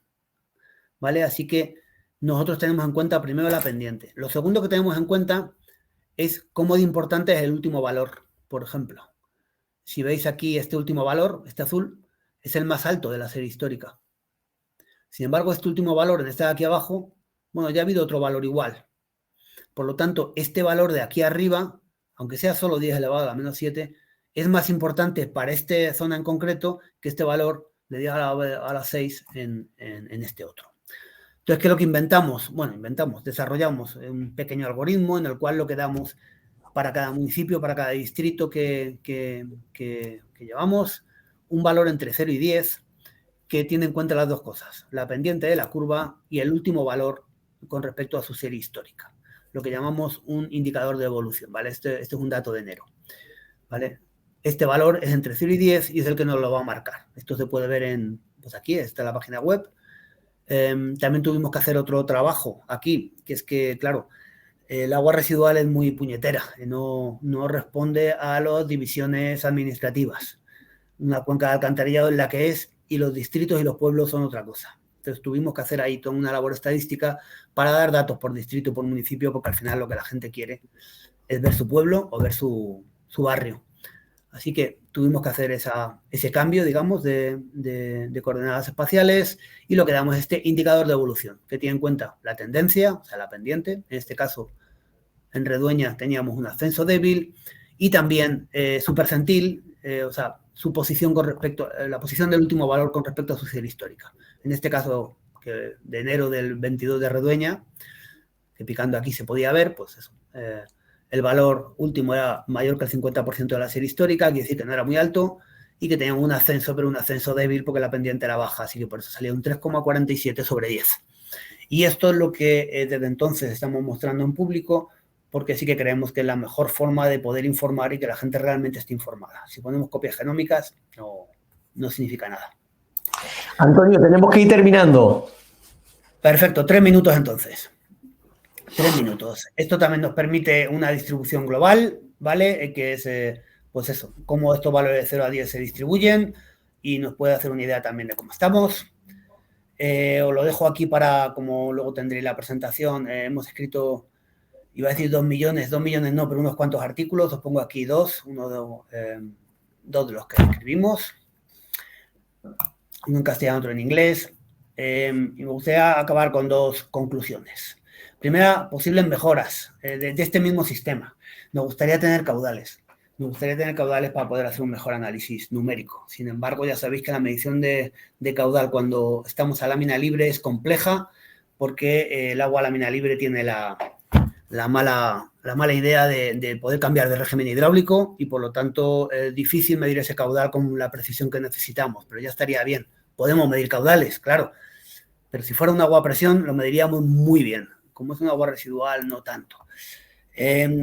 Estuvimos trabajando en un modelo de decaimiento para entender precisamente cómo esa señal de SARS-CoV-2 decaía, llegamos a algunas conclusiones, pero no suficientes para publicar, quiere decir no suficientemente buenas. Seguimos trabajando en este modelo de decaimiento que en función del modelo hidráulico de la red y de los polutogramas y del tipo de vertido que tenemos, intentamos ver cómo es este decaimiento, que eso sí que nos permitiría dar un paso adelante y demás. Y bueno, otra serie de mejoras. Así que esto, en el fondo, estaba todo basado, como decíamos, me queda una slide solo, esta y otra, que el agua residual es un reflejo de la población que la genera. Así que no nos podemos quedar aquí. Hay otras compañías que están haciendo lo mismo, Global Omnium en concreto, que está por aquí en el mundo y os lo contará, para qué otras cosas se puede utilizar, aparte de la monitorización de enfermedades, también esa monitorización de contaminantes emergentes que estamos todos tan preocupados y porque tanto por el medio ambiente como por la inhibición de nuestros procesos biológicos en las depuradoras, pero también estamos trabajando con diversos hospitales y la consejería en el tema de los biomorcadores para ver, analizar esos usos y costumbres de la usos y costumbres de la población, ¿vale? Como ahí analizamos drogas, hablar de costumbres en ese caso, pero bueno, costumbres y malas costumbres de la población, digamos, y también aprovechando que tenemos toda esa red, esta alerta temprana ante vertidos tóxicos de cara tanto a los vertidos al cauce como a nuestras depuradoras, el poder alertarla de antemano, y esto es en lo que estamos trabajando ahora. Y finalmente, pues todo este trabajo, como siempre, tiene detrás un gran equipo humano y siempre es bueno agradecérselo a todos ellos. Empecé a poner fotos y luego dije, me voy a dejar alguno, así que no puse, pero bueno, si hay alguno por ahí, pues un agradecimiento a todos, desde los que toman las muestras que se le ocurran bastante frío o calor, hasta nuestra gente de laboratorio, hasta nuestra gente de I+D que está actualizando a las 10 de la noche y bueno, y gente en general de canal que nos está ayudando con esto, de explotación, y a los otros 2 laboratorios que trabajan con nosotros, que son la Vacua y Gammaser. Y ya. Estupendo, Antonio, pues muchísimas gracias por tu excelente masterclass y sobre todo por darnos esta visión de la red de saneamiento como un sistema de prevención de SARS-CoV-2. Ahora después tendremos la oportunidad de ampliar los detalles en la ronda de preguntas. Recordad que ya nos podéis dejar vuestras dudas y vuestras consultas para Antonio en la pestaña de preguntas. Y a continuación, Raimundo Seguí, responsable de epidemiología de Global Omnium, nos hablará del caso de la ciudad de Valencia. Buenas tardes, Raimundo, muchas gracias por vuestra colaboración y adelante con tu intervención. Te vamos preparando la ponencia. Bueno, buenas tardes a todos y muchas gracias a vosotros por habernos invitado a compartir nuestra experiencia, que no ha sido poca. Esto, como decía Antonio, ya 3 años, que cuando lo has dicho también me he quedado pensando, digo, sí, 3 años. Y nada, pues voy a un poco más en el contexto de mi perfil, que yo pertenezco más a la rama sanitaria y en concreto he trabajado mucho con temas de epidemiología. Voy un poco a compartir la experiencia que hemos tenido nosotros dentro de lo que se conoce ahora como la epidemiología de las aguas residuales e intentar enfocarlo un poquito también dentro del contexto de la epidemiología en general y, como bien ha comentado Antonio, muchísimas de las diapositivas, los usos realmente que se le pueden dar y que esto está en auge, pero que hay que ser un poco objetivos con lo que realmente se puede analizar y, sobre todo, más allá de lo que se puede y lo que no, de qué uso se le puede dar a la información que obtenemos de esas analíticas. Voy a poner como ejemplo el trabajo que hemos llevado en la ciudad de Valencia, que se empezó a trabajar prácticamente desde las primeras fases del confinamiento. Se empezaron con los primeros ensayos. Pero antes sí que quería un poco, he dividido la presentación en lo que a mi criterio consideraba lo que ha sido el pasado, el presente y el futuro de lo que es esta nueva doctrina de la epidemiología que se basa en las aguas residuales, las siglas en inglés de Wastewater Based Epidemiology. Y empiezo un poco poniéndose en contexto de la epidemiología en sí, que, bueno, viene a ser la disciplina científica que lo que estudia es la distribución, la frecuencia y todos los factores determinantes de las enfermedades existentes dentro de las poblaciones humanas, con el matiz que sí que me gustaría hacer de que muchas veces se piensa siempre en los agentes infecciosos, pero ya también Antonio lo ha dejado muy claro que no es solo cuestión de agentes infecciosos, sino que se pueden estar mirando muchos otro tipo de compuestos que pueden llegar a generar esas enfermedades. Creo que salta a la vista en esta diapositiva dentro de la epidemiología que, bueno, a lo largo de la historia están ahí representadas las grandes epidemias que ha habido.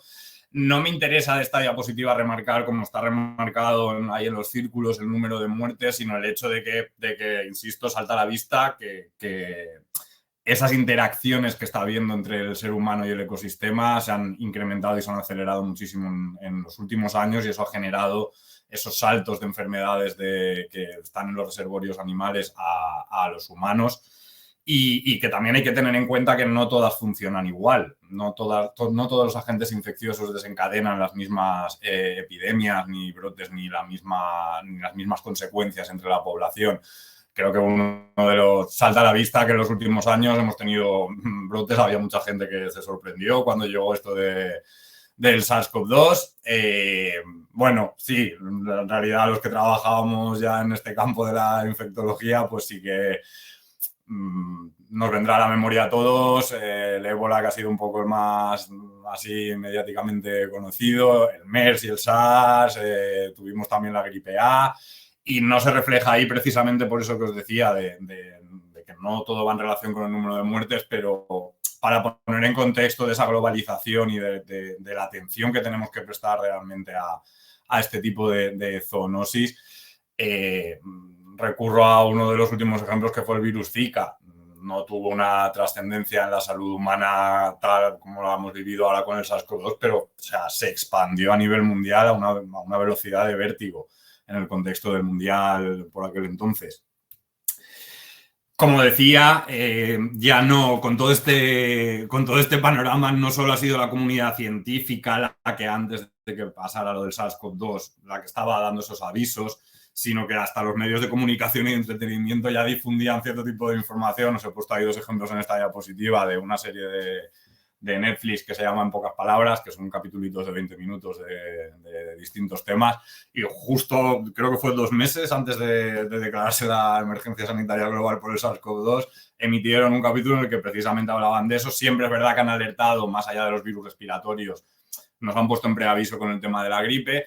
Y ya, vamos, casi cuando ya estábamos entrando en el confinamiento, emitieron también un documental que se llamaba Pandemia, en el que también alertaban sobre lo mismo. Con lo cual, sí, esto nos ha pillado como nos ha pillado, pero creo que también tiene que conducir a algún tipo de reflexión.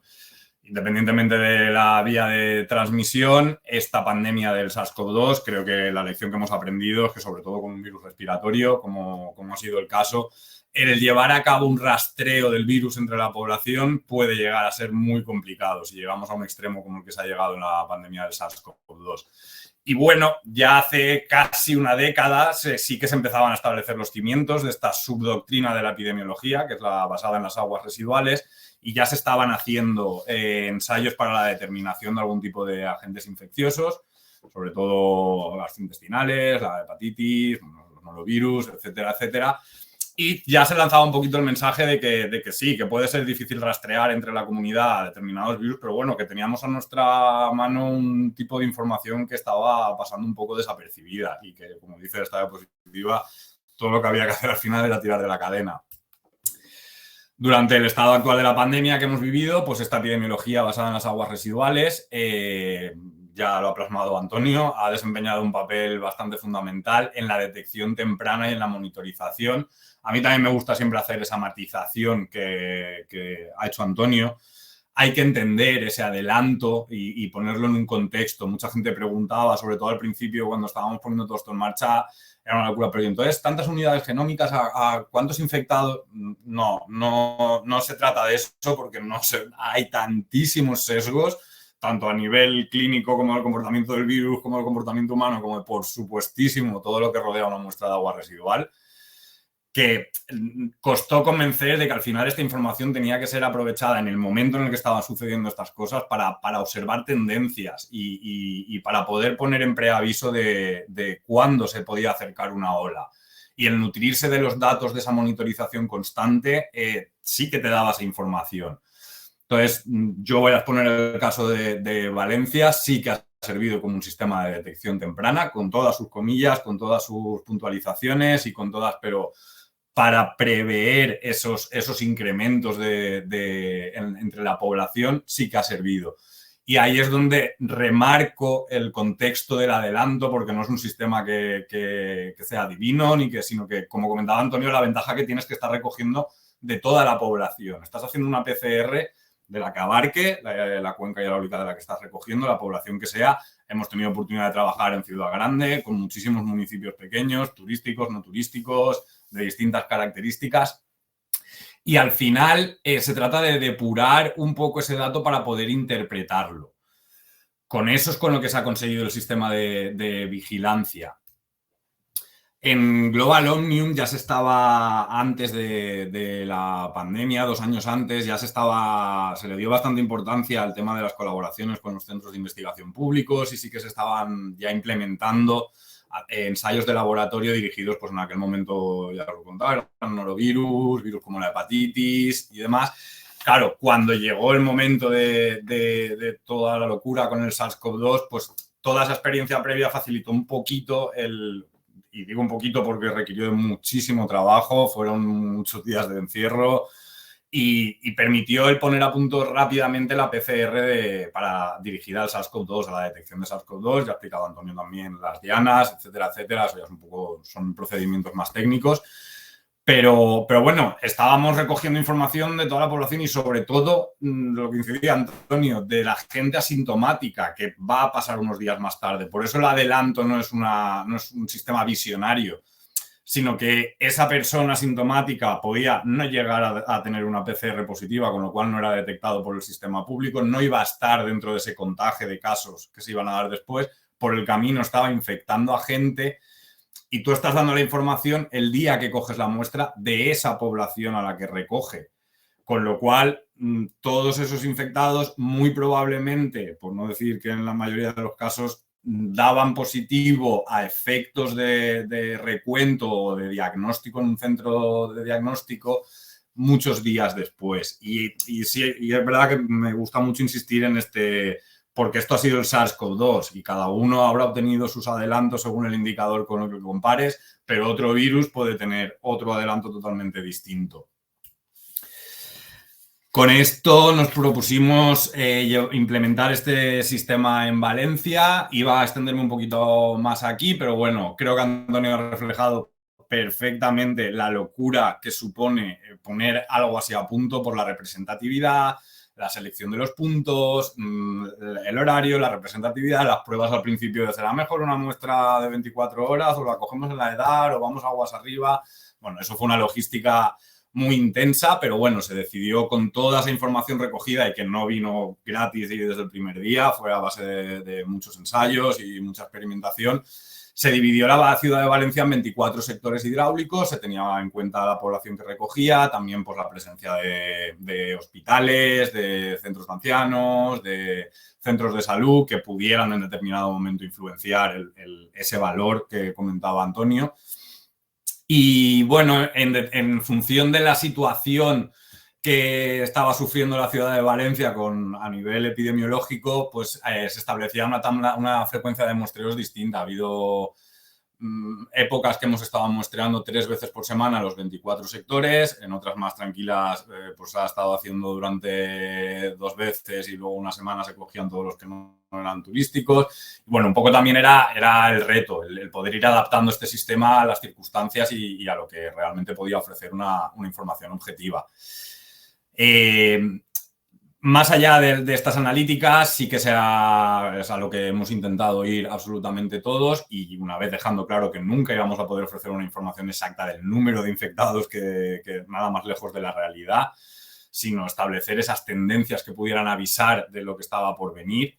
Se ha intentado comparar con los indicadores epidemiológicos que iba ofreciendo Sanidad. Me ha dado mucha envidia, Antonio, porque disponía de muchos datos. Aquí en Valencia, pues al final hemos podido contar con los que se hacían públicos, que solo era la incidencia acumulada, el número de casos que detectaban cada semana y las defunciones. Hospitalizaciones solo los dieron al principio, pero bueno, nos hubiera gustado mucho poder hacer esa comparación constantemente con los ingresos, antes de la vacunación, después de la vacunación, etcétera, etcétera.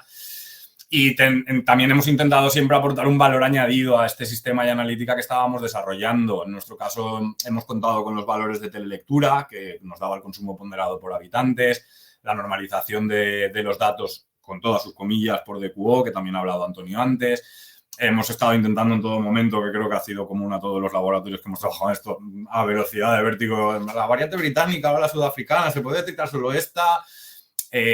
La parte que me tocaba a mí y pues a nivel personal, ¿quién me hubiera dicho a mí hace 4 años que iba a estar trabajando en el ciclo integral del agua con todas estas cosas? Pero bueno, o sea, ha requerido también un poco la incorporación de determinados perfiles profesionales para poder no dejar el dato en sí, sino que particularmente hemos estado desarrollando unos informes epidemiológicos que no en el caso de la ciudad de Valencia, pero bueno, ha habido muchísimos municipios que, como decía Antonio también, a las 10 de la noche llamando, es que me ha salido un valor de tal, esto es porque ahora tendré algún infectado, que estaba la cosa tranquila, que no, entonces siempre se ha intentado dar un poco el soporte ese más allá del dato, incluso con la visualización en la plataforma. Y ya cuando entró el tema del proyecto Batar y de la monitorización que se ha hecho en toda España, pues bueno, también esos informes teníamos que adaptarlos a los códigos que establecían ellos de incrementos para ir en todo momento monitorizando cuál era la evolución de la curva.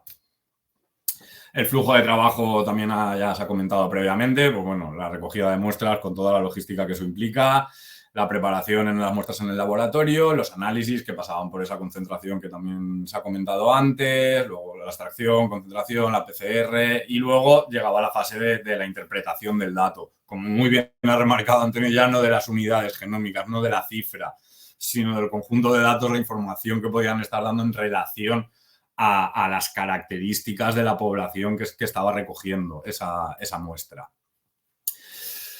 Estos informes hacían llegar a las autoridades sanitarias, ha sido siempre el fin, o el leitmotiv por el que hemos estado también trabajando con esta intensidad estos 2 años y medio, y que pudieran valorar esta información. También me gusta insistir siempre que es una información complementaria, no viene a sustituir a los datos clínicos ni nada, sino que bajo mi criterio es algo que se tiene que coger como una información complementaria a la hora de, en el caso concreto de la pandemia que hemos vivido SARS-CoV-2, pues al principio sobre todo tomar determinadas decisiones y si eso era una herramienta que facilitaba el poder evitar una mayor trascendencia, pues bienvenido era este sistema y todo el trabajo que hemos tenido que desarrollar.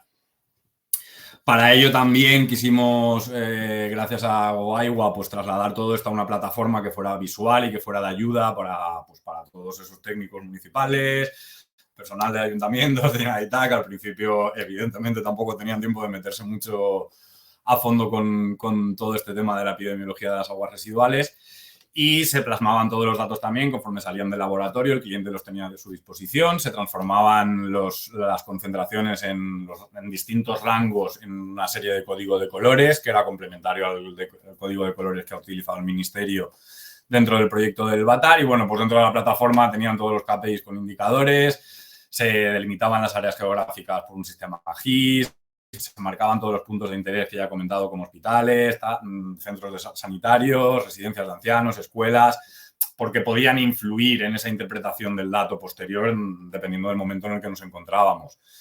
La tipología de esos puntos de muestreo tenía una sección donde se podían descargar directamente las administraciones los informes de ensayo del laboratorio, se integraban estos datos de telelectura, de consumo, de población. Se emitían también unas alertas en los sectores para poder avisar de una forma más visual de cuándo se estaba, según el histórico de datos, detectando una tendencia que esos incrementos orientaban a que se estaba estableciendo ya una pendiente de la curva ascendente.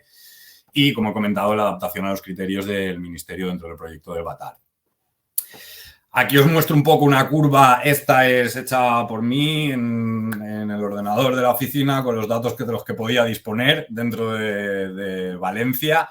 Y, pues bueno, de los que disponíamos, que al final era la incidencia acumulada y las defunciones, y luego la vacunación no solo de la ciudad de Valencia, sino de toda la comunidad valenciana, pero servía de orientación para ver.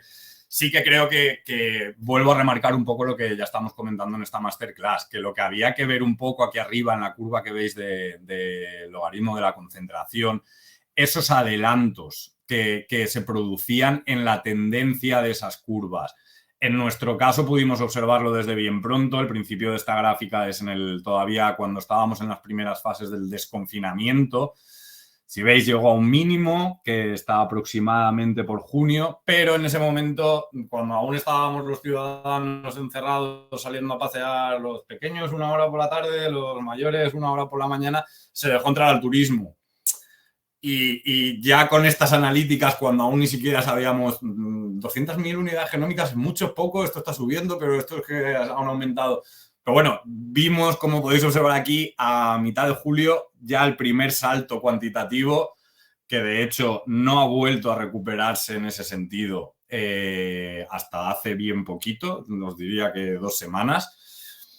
Pero conforme fue pasando el tiempo, también pudimos observar cómo ya nos estaba empezando a dar una información de que todos los episodios de movilidad que acontecían, como el primer puente de octubre aquí en Valencia, que suele ser un poco más largo y viene muchísima gente de toda España, supuso este primer salto cuantitativo tan gordo.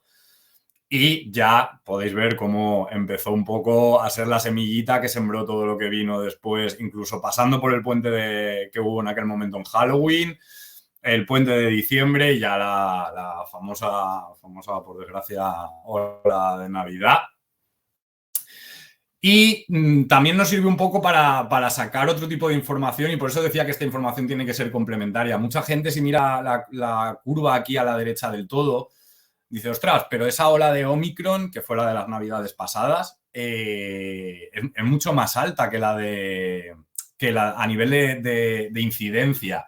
Es mucho más alta que la de la primera Navidad, y en cambio los niveles de la concentración son similares en esos momentos. Pero ¿es porque había menos gente infectada? Bueno, sí o no. Si os fijáis, tal y como yo lo entiendo una vez analizo los datos en su contexto y de forma integral,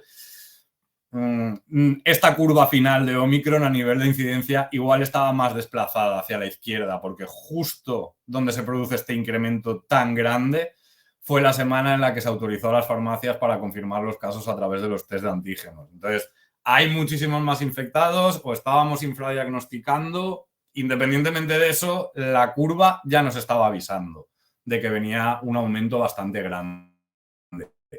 Con lo cual, de todo este análisis sí que rápidamente vimos que la conclusión era que cualquier episodio de movilidad gordo que acontecía aquí en Valencia tenía sus consecuencias a nivel de la diseminación del virus.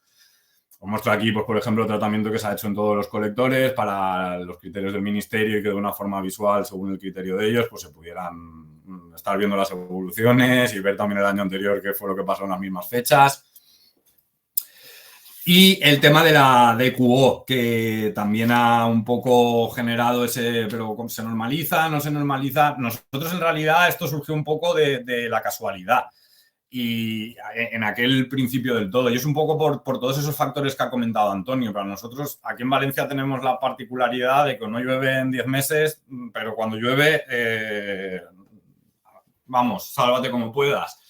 Entonces, nos llamaba mucho la atención uno de los colectores que pasaba de acumular unas concentraciones enormes a de repente pasar a cero. Y ¿cómo es posible que no haya infectados teniendo...? Entonces se recurrió, pues dada la fisionomía de ese colector, pasaba el tranvía por encima, tenía una forma así un poco rara, entonces nos dimos cuenta que pasaba a cero cada vez que llovía, y que llovía a lo gordo aquí en Valencia, con lo cual, sin ser una normalización pura y dura, sí que ese valor de cantidad de materia orgánica presente en la muestra, teniendo en cuenta que desde el inicio siempre hemos muestreado, también lo ha comentado Antonio, de forma representativa, los mismos días, en el mismo punto, a la misma hora, para que la evolución de esos datos fuera por lo menos consistente. Ese valor de DQO nos ofrecía una información de, bueno, sí, ha salido un 0, pero fíjate, la DQO en este punto es 20. Y para ese colector que recoge esa población está muy alejado de la media normal, con lo cual ese valor en esta analítica en concreto no es representativa. Ya yendo a la plataforma, pues esto que te lo ofrecía con los códigos estos de colores que os he comentado, que clasificaba los rangos de concentración, se podía ver más fácilmente todo esto que os he comentado de esos cambios en los momentos de movilidad, de estos colorines más claritos al finalizar el estado de alarma, cómo empezó ya en distintos sectores que casualmente eran los más turísticos de la ciudad, empezaba de repente a oscurecerse el tema. Tuvimos la suerte ese primer año de poder muestrear, como llevábamos el plan de muestreo de 3 días semanales, muestreamos toda la ciudad justo antes de empezar el puente de octubre y justo al acabar, aquí fue donde vimos ese salto tan gordo que ya hizo saltar las alarmas de la cosa se ha complicado a nivel de transmisión del virus y no estamos ofreciendo una información de cuánta gente ahora, cómo lo tenías antes del puente y cómo lo tenías ahora en los mismos puntos a las mismas horas, ya te está indicando que algo está pasando. Todo eso prosiguió durante el puente de diciembre, el previo a la Navidad aquella fatídica. Y bueno, un poco son ejemplos así visuales de realmente esa información que puedes extraer y realmente cuál es la interpretación que le tienes que dar más allá de una cifra de unidades genómicas. En paralelo a todo esto, también con la filosofía que decía Antonio de seguir aguas arriba, quisimos hacer una prueba piloto con el Hospital Clínico de Valencia y con el IATA, con el que ya trabajábamos en colaboración desde el principio, para ver si esto se podía trasladar a puntos concretos a puerta de edificio, a nivel de puerta de edificio. Y bueno, se hizo un ensayo durante un par de meses en 5 residencias de ancianos y sí que se vio que con todas esas delimitaciones que ya estamos comentando, se podía trasladar. Hicimos el tratamiento un poco de los datos que habíamos obtenido en ese estudio piloto junto con el IATA y el Hospital Clínico. Se hizo una publicación científica un poco para validar y eso llevó a que la Generalitat, cuando empezaron a sonar las alarmas esa Navidad, pues la verdad es que los titulares de noticias con respecto a los fallecidos en residencias de ancianos aquí en Valencia fue dramático, pues bueno, solicitó hacer ese tipo de analíticas. Y vuelvo otra vez a lo que ha comentado Antonio. El esfuerzo logístico aquí fue brutal, porque tú no te podías ir a una residencia y coger una muestra de agua en el contexto que era y la utilidad que le quería dar Generalitat y decir positivo o negativo. Claro, esto supuso en cosa de 2 semanas tener que ponerse, aparte de todos los municipios en los que se estaba trabajando, ciudades de España, etcétera, etcétera, pasábamos a analizar de repente 460 centros semanalmente. Hubo que hacer visitas a esos centros para asegurarte de que la arqueta de la que estabas tomando la muestra recogía el agua solo de los residentes de esa residencia de ancianos y no de cualquier edificio anexo. Y más allá de eso, cosas también como comprobar la autonomía de los usuarios de esos centros sociosanitarios. No tenía mucho sentido ir a coger una muestra de agua residual a una residencia en la que había 50 ancianos que usaban pañal. Pues todo ese trabajo previo fue un poco con el objetivo de poder llegar a decir la Generalitat, estos son los datos y los tienes que entender así.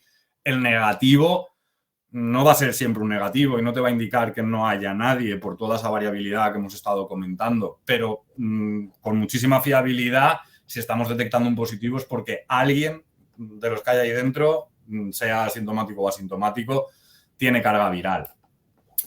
Esto se hizo durante mucho tiempo, estuvimos en contacto con Generalitat en función un poco de lo que se iba detectando, ellos iban a hacer allí cribados, sirvió también a la hora de empezar la vacunación pues para saber en qué centros no tenían que vacunar, os recuerdo que fueron los primeros en recibir la primera dosis de la vacuna, porque sabían que tenían algún brote activo y lo aislaban, esperaban a que se cerrara el brote declarado y entonces ya empezaban a vacunar. Pero también quisimos darle la otra interpretación en aquel contexto de aquel momento, no se sabía si la vacuna era milagrosa, si iba a frenar las infecciones, si solo iba... Y pues bueno, yo creo que en los circulitos debajo que muestran la evolución de los positivos y los negativos, nosotros ya desde bien pronto pudimos ver que después de la vacunación volvían a crecer los positivos que se detectaban en los centros, con lo cual, por suerte, a nivel de mortalidad se estaba un poco ya pudiendo intervenir, pero no a nivel de contagio. Raimundo, 5 minutos. Perfecto. Siempre me gusta poner el caso de uso de Lanzarote, que fue un municipio que se implicó muchísimo a nivel de la autoridad sanitaria en este sentido. Se mantenían unas reuniones entre la empresa y todo el cabildo de allí y en base a los datos que se analizaban profundamente durante muchas horas, ellos iban a las zonas donde se detectaba concentración a realizar pruebas para detectar a los asintomáticos y esa era un poco la finalidad que estábamos buscando. Toda esta experiencia la recogimos en el dossier que os han enviado. Vino a la presentación del libro la ministra de Ciencia y Tecnología. La verdad es que se agradecieron mucho sus palabras, que recojo ahí, que todo esto ella creía que había ayudado a salvar vidas durante la pandemia, todo este trabajo. Y bueno, también lo han comentado, ahora desde Europa se insiste en este tema. Hay que ver cómo se hace, cuándo y dentro de qué contexto, pero sí que se le está dando la importancia que merecía. En la actualidad, en el presente, pues probablemente si esta charla hubiera sido hace 3 meses, esto hubiera estado en futuro, pero al ritmo que al menos llevamos en el equipo de I+D con este tema dentro de Gamaser, de GoLab, pues bueno, ya se ha querido dar esa importancia que comentaba bien Antonio antes al análisis del dato, no quedarse solo con la información esta de la que hemos estado hablando, sino de cómo se puede utilizar esa información a nivel matemático.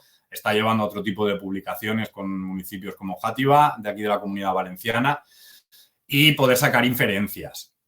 En el contexto de ahora, que se le está dando mucha importancia a este movimiento que ya existía antes del One Health, que intenta concienciar de que hay que aunar la salud humana al animal y a la medioambiental, remarco otra vez que se nos lleva diciendo desde hace mucho tiempo que en este contexto de globalización la próxima pandemia tenemos que estar muy pendientes del virus de la gripe y de todas esas variaciones. Pues bueno, nos ha llevado dentro del departamento de I+D+I a poner en marcha ya 2 proyectos distintos que tienen que ver con todo este tipo de emergentes y que estamos desarrollando. Estamos en colaboración también con el MIT de Estados Unidos. Y ha tenido ya trascendencia mediática, lo ha comentado también antes, se pudo detectar en Reino Unido la presencia de polio, sirvió para que allí hicieran una llamada de vacunación a la gente, sobre todo a los niños que no estaban vacunados ya, con lo cual no pensemos solo en virus emergentes, sino también en enfermedades que teníamos un poco olvidadas y para las que de volver a surgir no estaríamos en absoluto preparados. Ha tenido repercusión también dentro de los medios que han querido ponerle de relevancia. Nos invitaron a formar parte de un programa de informe semanal. Ahora en prensa se preocupan mucho de todos estos temas. Y pues a día de hoy, ya eso que os decía del futuro, que es un poco presente, estamos analizando la gripe. Dentro de Valencia también se están llevando a cabo ya estudios de uso de fármacos y de drogas de abuso para implementar en campañas sanitarias. Y sobre todo también ahora se está centrando todo mucho en la secuenciación del SARS-CoV-2. Nos he dejado ahí un artículo muy interesante por si queréis verlo después. Tenéis el link sobre cómo un equipo en Estados Unidos logró prácticamente acorralar durante 3 meses a una persona que tenía una infección crónica a nivel intestinal y estaba preocupando a nivel de las secuencias que se detectaban de esto. Ha estado en boca de todos últimamente en prensa. Se nos ha pedido monitorizar las aguas residuales de aviones, de los aeropuertos. En mi opinión personal, ha estado un poco errado el tiro porque de recurrir a la información en aguas residuales de una población, no de un avión o de un aeropuerto, que la probabilidad de que vayan al baño es un poco, perdón, pero ridícula. Pero bueno, la variante china que tanto preocupaba, prácticamente podemos decir que ya se la habíamos llevado nosotros y que a las PCR se les tenía que haber estado pidiendo a las personas de Estados Unidos que eran los susceptibles de entrar en España, una que no circulaba.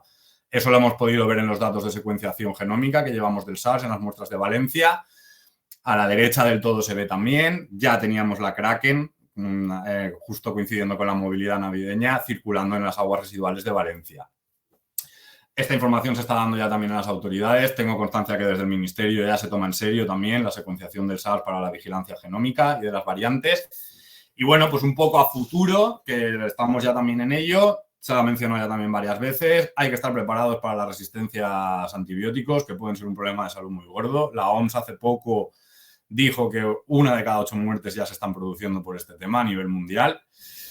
Y bueno, la transformación digital de la que todos comentamos, hemos tenido que ampliar la plataforma del SARS a otros parámetros nuevos que se están analizando ya. Y el objetivo un poco final es con este tema de la secuenciación y hacer esa reflexión de no podemos hacer una PCR algo que desconocemos, pero si podemos secuenciar en vez de dirigidamente, masivamente, sí que podríamos tener una información que igual de haberla tenido hace 3 años hubiera cambiado un poco el escenario si hubiera saltado una alerta de que en el alcantarillado algo desconocido había aparecido y estaba creciendo en el tiempo. Y eso es todo. Agradecer también de verdad, de todo corazón, a todo el equipo humano que trabaja en Gamaser y GoLab, que ha estado dedicado aquí, desde los operarios hasta los informáticos, administración, recepción de muestras, el equipo con el que he estado trabajando codo con codo, a todo el mundo absolutamente que ha intervenido en este proceso. Bueno, pues muchas gracias, Raimundo, por habernos dado también esta visión del estudio que habéis hecho en la ciudad de Valencia, que ha sido muy interesante. Y como vamos un poquito retrasados de tiempo, vamos a pasar rápidamente a la ronda de preguntas, que ya tenemos unas cuantas. Comienzo con Antonio. Antonio nos pregunta, Fernando, que a pesar de que parece que la pandemia remite, los valores analíticos de los muestreos Batar siguen siendo altos, en el marcador número 1 del orden de lo que había en septiembre del 2020. ¿A qué puede ser debido? Bueno, yo ahí tengo que decir que nuestras analíticas y nuestras curvas dicen lo contrario. Estamos muy, muy bajos. Hemos superado la última ola. Es verdad que esta ola, la bajada no ha sido tan homogénea como en otras. Ha sido un poquitín más nerviosa, pero estamos en puntos muy, muy bajos. Por lo tanto, claro, yo no sé ese valor de Batar de dónde viene. No lo sé. También es verdad que la diferencia, y lo hemos comentado ambos, o sea, esa relación entre el número de copias genómicas y hacia pelo y número de infectados es que depende de tantas circunstancias. La vacuna es como más importante, la capacidad de contagio, tantas cosas que no tienen mucho significado compararlas. Yo sí puedo decir que en la Comunidad de Madrid nuestra curva está muy baja realmente, afortunadamente, porque ha habido algún momento ahí en la séptima ola un poco difícil, pero está muy baja. Perfecto. Pues ahora voy con Raimundo. Yo creo que nos puedes ayudar con esta que nos hace Fernando Esteves. Fernando Esteves nos dice que se le ocurre una prueba para comprobar si el sistema se ajusta mucho a la realidad. En un hospital o residencia u otro lugar con el número de la población infectada totalmente conocida, ¿sabes si se ha llevado a cabo algún estudio para comprobar que estos sistemas funcionan adecuadamente? Es decir, entiendo que lo que quiere decir Fernando es que si se ha aprovechado el tener, por ejemplo, un hospital para decir, oye, a ver cuántos datos podemos sacar de aquí, ya que está todo más o menos controlado, ¿no? ¿Eso se ha realizado, Raimundo? Por nuestra parte, en concreto, no. Sí que tengo constancia por referencias bibliográficas de algunos artículos que he leído que sí que dentro de este contexto se llegó a intentar, pero es que, quiero decir, la variabilidad que ya hemos comentado de la muestra de agua residual es enorme, pero a nivel propio del ciclo biológico del virus dentro de cada persona, que también somos distintos, la excreción diaria, los gramos de heces, yo, por lo que he trabajado mucho en parasitología, que he visto muchas cacas, analizando muchos parásitos intestinales y demás, y es muy difícil cualquier tipo de extrapolación de una persona a otra, y más cuando se trata de algo como un virus. La carga vírica, todo. Entonces, sí que se intentó en un inicio, es verdad. Es posible que me haya perdido alguno ya, porque ya no es tanta la revisión que hago semanal de toda la bibliografía nueva, pero se intentó al principio y ese tema, yo creo que ya desde los 6 meses después de empezar todo esto, quedó claro que el objetivo aquí no era trasladar, porque era imposible. Por lo que entiendo, no tenía mucho sentido finalmente, ¿no, Raimundo? El coger una población determinada, analizarla e intentar extrapolarla, porque podía ser que los datos no fueran fiables, ¿no? Correcto. Perfecto, pues voy con Antonio. Nos pregunta Miguel Horta, Antonio, el hecho de adelantar la curva de agua residual frente a la sanitaria, ¿qué ventaja generó a nivel de acciones concretas y medidas políticas de prevención?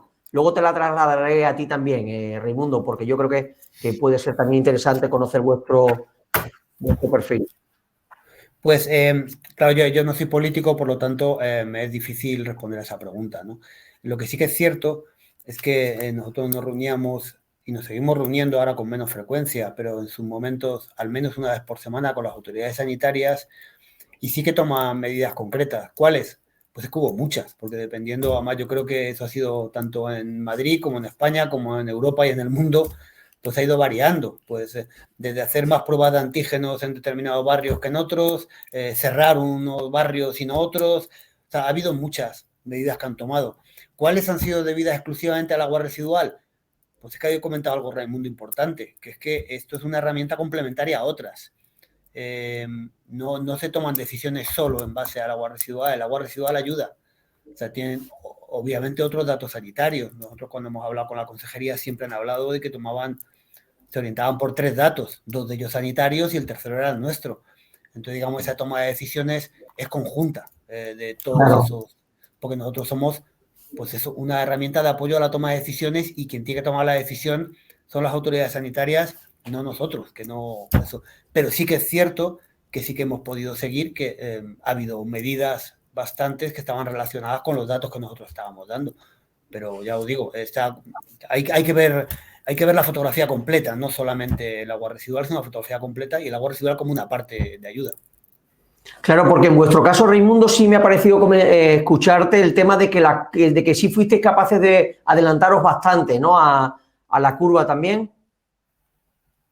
Sí, aquí en el caso también pues es exactamente trasladable lo que ha dicho Antonio. Era una tercera información que se tenía en cuenta. Nosotros no participábamos directamente en esas reuniones, en ese comité de emergencia que hacían aquí en Valencia. Yo tenía constancia de que era una vez a la semana, pero sí que, o sea, yo no enviaba solo el informe de Valencia, enviábamos de todos los municipios, el de Valencia a Valencia, pero a Generalitat se le enviaba el resumen semanal de todos los municipios que se estaban trabajando dentro de la Comunidad Valenciana. Lo que pesaba esa información a la hora de tomar decisiones no lo sé, pero sí que cuando se trasladó, por ejemplo, al perimetraje que tuvimos después de esa Navidad y al toque de queda aquí en Valencia, que cerraron algunas zonas los fines de semana, sí que se sobreentendía que respondía un poco a que esa información complementaria que recibían por nuestra parte les orientaba también a cuáles eran los puntos críticos en aquel entonces. Claro, y en cuanto a las medidas, Antonio, que nos pregunta Juan José Salas, en cuanto a las medidas que se tomaron sanitarias con los resultados obtenidos, ¿qué destacarías? Es que ya digo, me cuesta dar ejemplos de eso porque siempre hemos insistido mucho en que son las autoridades sanitarias las que tienen que hablar de eso, porque son los que tienen toda la información. Y además ha sido importante durante todo este proceso, nosotros como técnicos, obviamente, somos técnicos, somos ingenieros, somos epidemiólogos, biólogos, no somos doctores en medicina ni somos políticos. Entonces son ellos los que toman las decisiones. Claro. Y por lo tanto, o sea, tomando una cerveza podría comentarlo, pero claro. Serían impresiones casi a título personal. Efectivamente. Tienen que decir qué medidas han tomado, porque son los que saben de esto. Igual que ellos no deberían de hablar de cómo se cuantifica con una PCR. Te entiendo perfectamente. No creo que nos corresponda. Claro.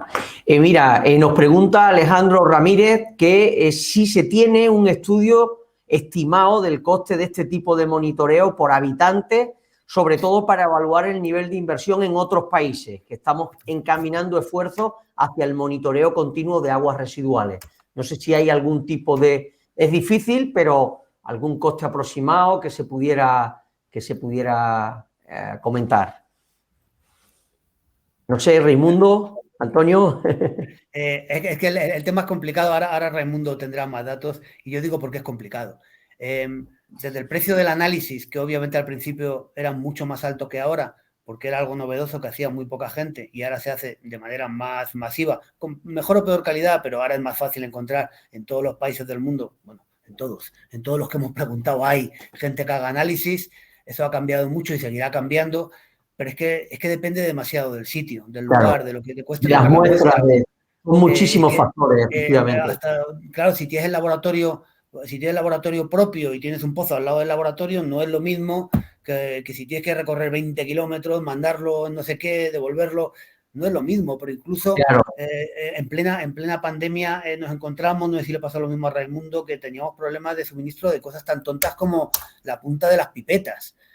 Coño, que no había, joder, y es un elemento que parece ridículo, pero de repente estábamos casi dispuestos a pagar lo que nos pidieran, porque no había puntas de pipetas estériles, que sin eso es como el que tiene un tío en Alcalá, ¿no?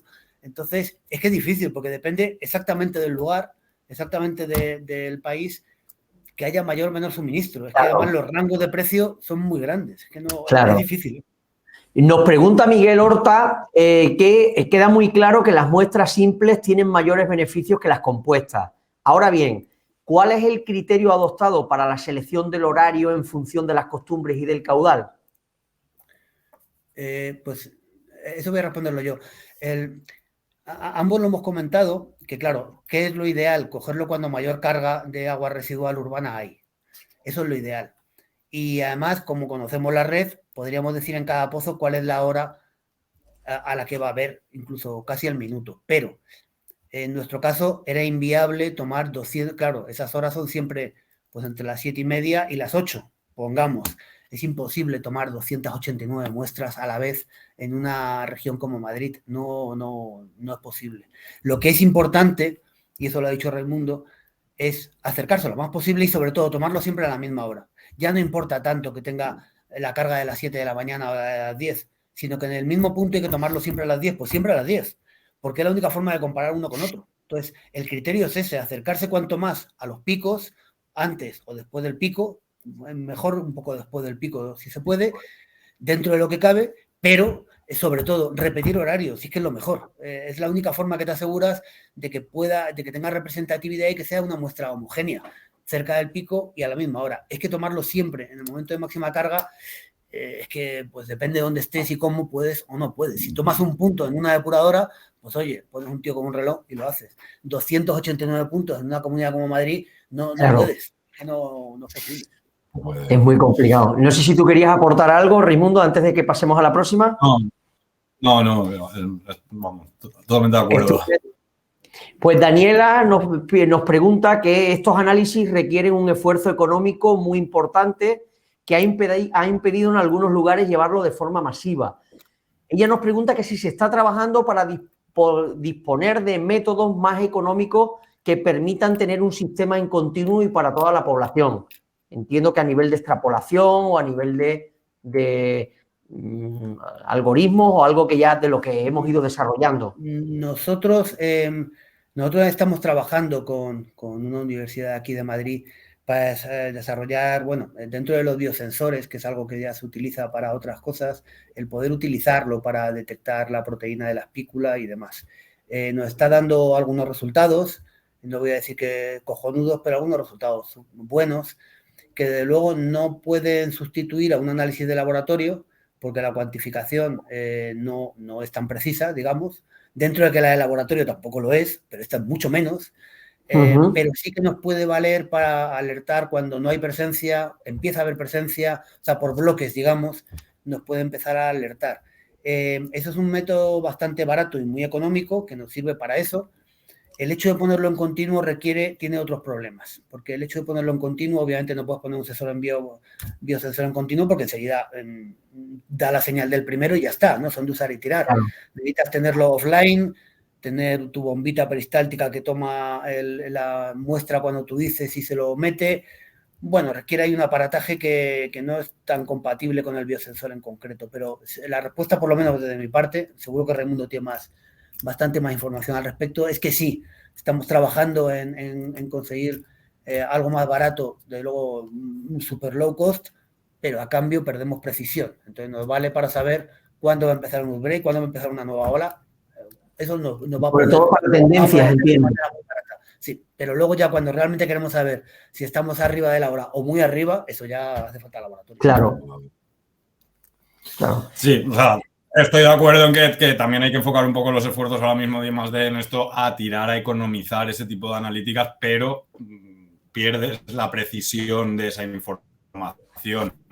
Yo, de todas formas, creo que había entendido por el otro lado que la pregunta va un poco más por el tema, aparte de en qué se está trabajando para poder reducir ese coste de si, pues eso, que lo he puesto en la diapositiva, de repente la Unión Europea pidiendo que se secuencien muestras en el aeropuerto, que es que ahora esto es súper importante. De hecho, hubo una propuesta de la Unión Europea, el proyecto ERA, que salió el año pasado, que es una propuesta que dicen que quieren monitorizar, cada 2 años se revisarán los patógenos que se van a incluir dentro del programa y que será una cosa prácticamente, parece que están diciendo que va a ser obligatorio en los municipios, que ha sido adaptado luego por el Ministerio de aquí, en su propuesta los municipios de más de 100.000 habitantes y en función de la época en otros municipios que pudiera... Ya, pero ¿quién va a costear esas analíticas?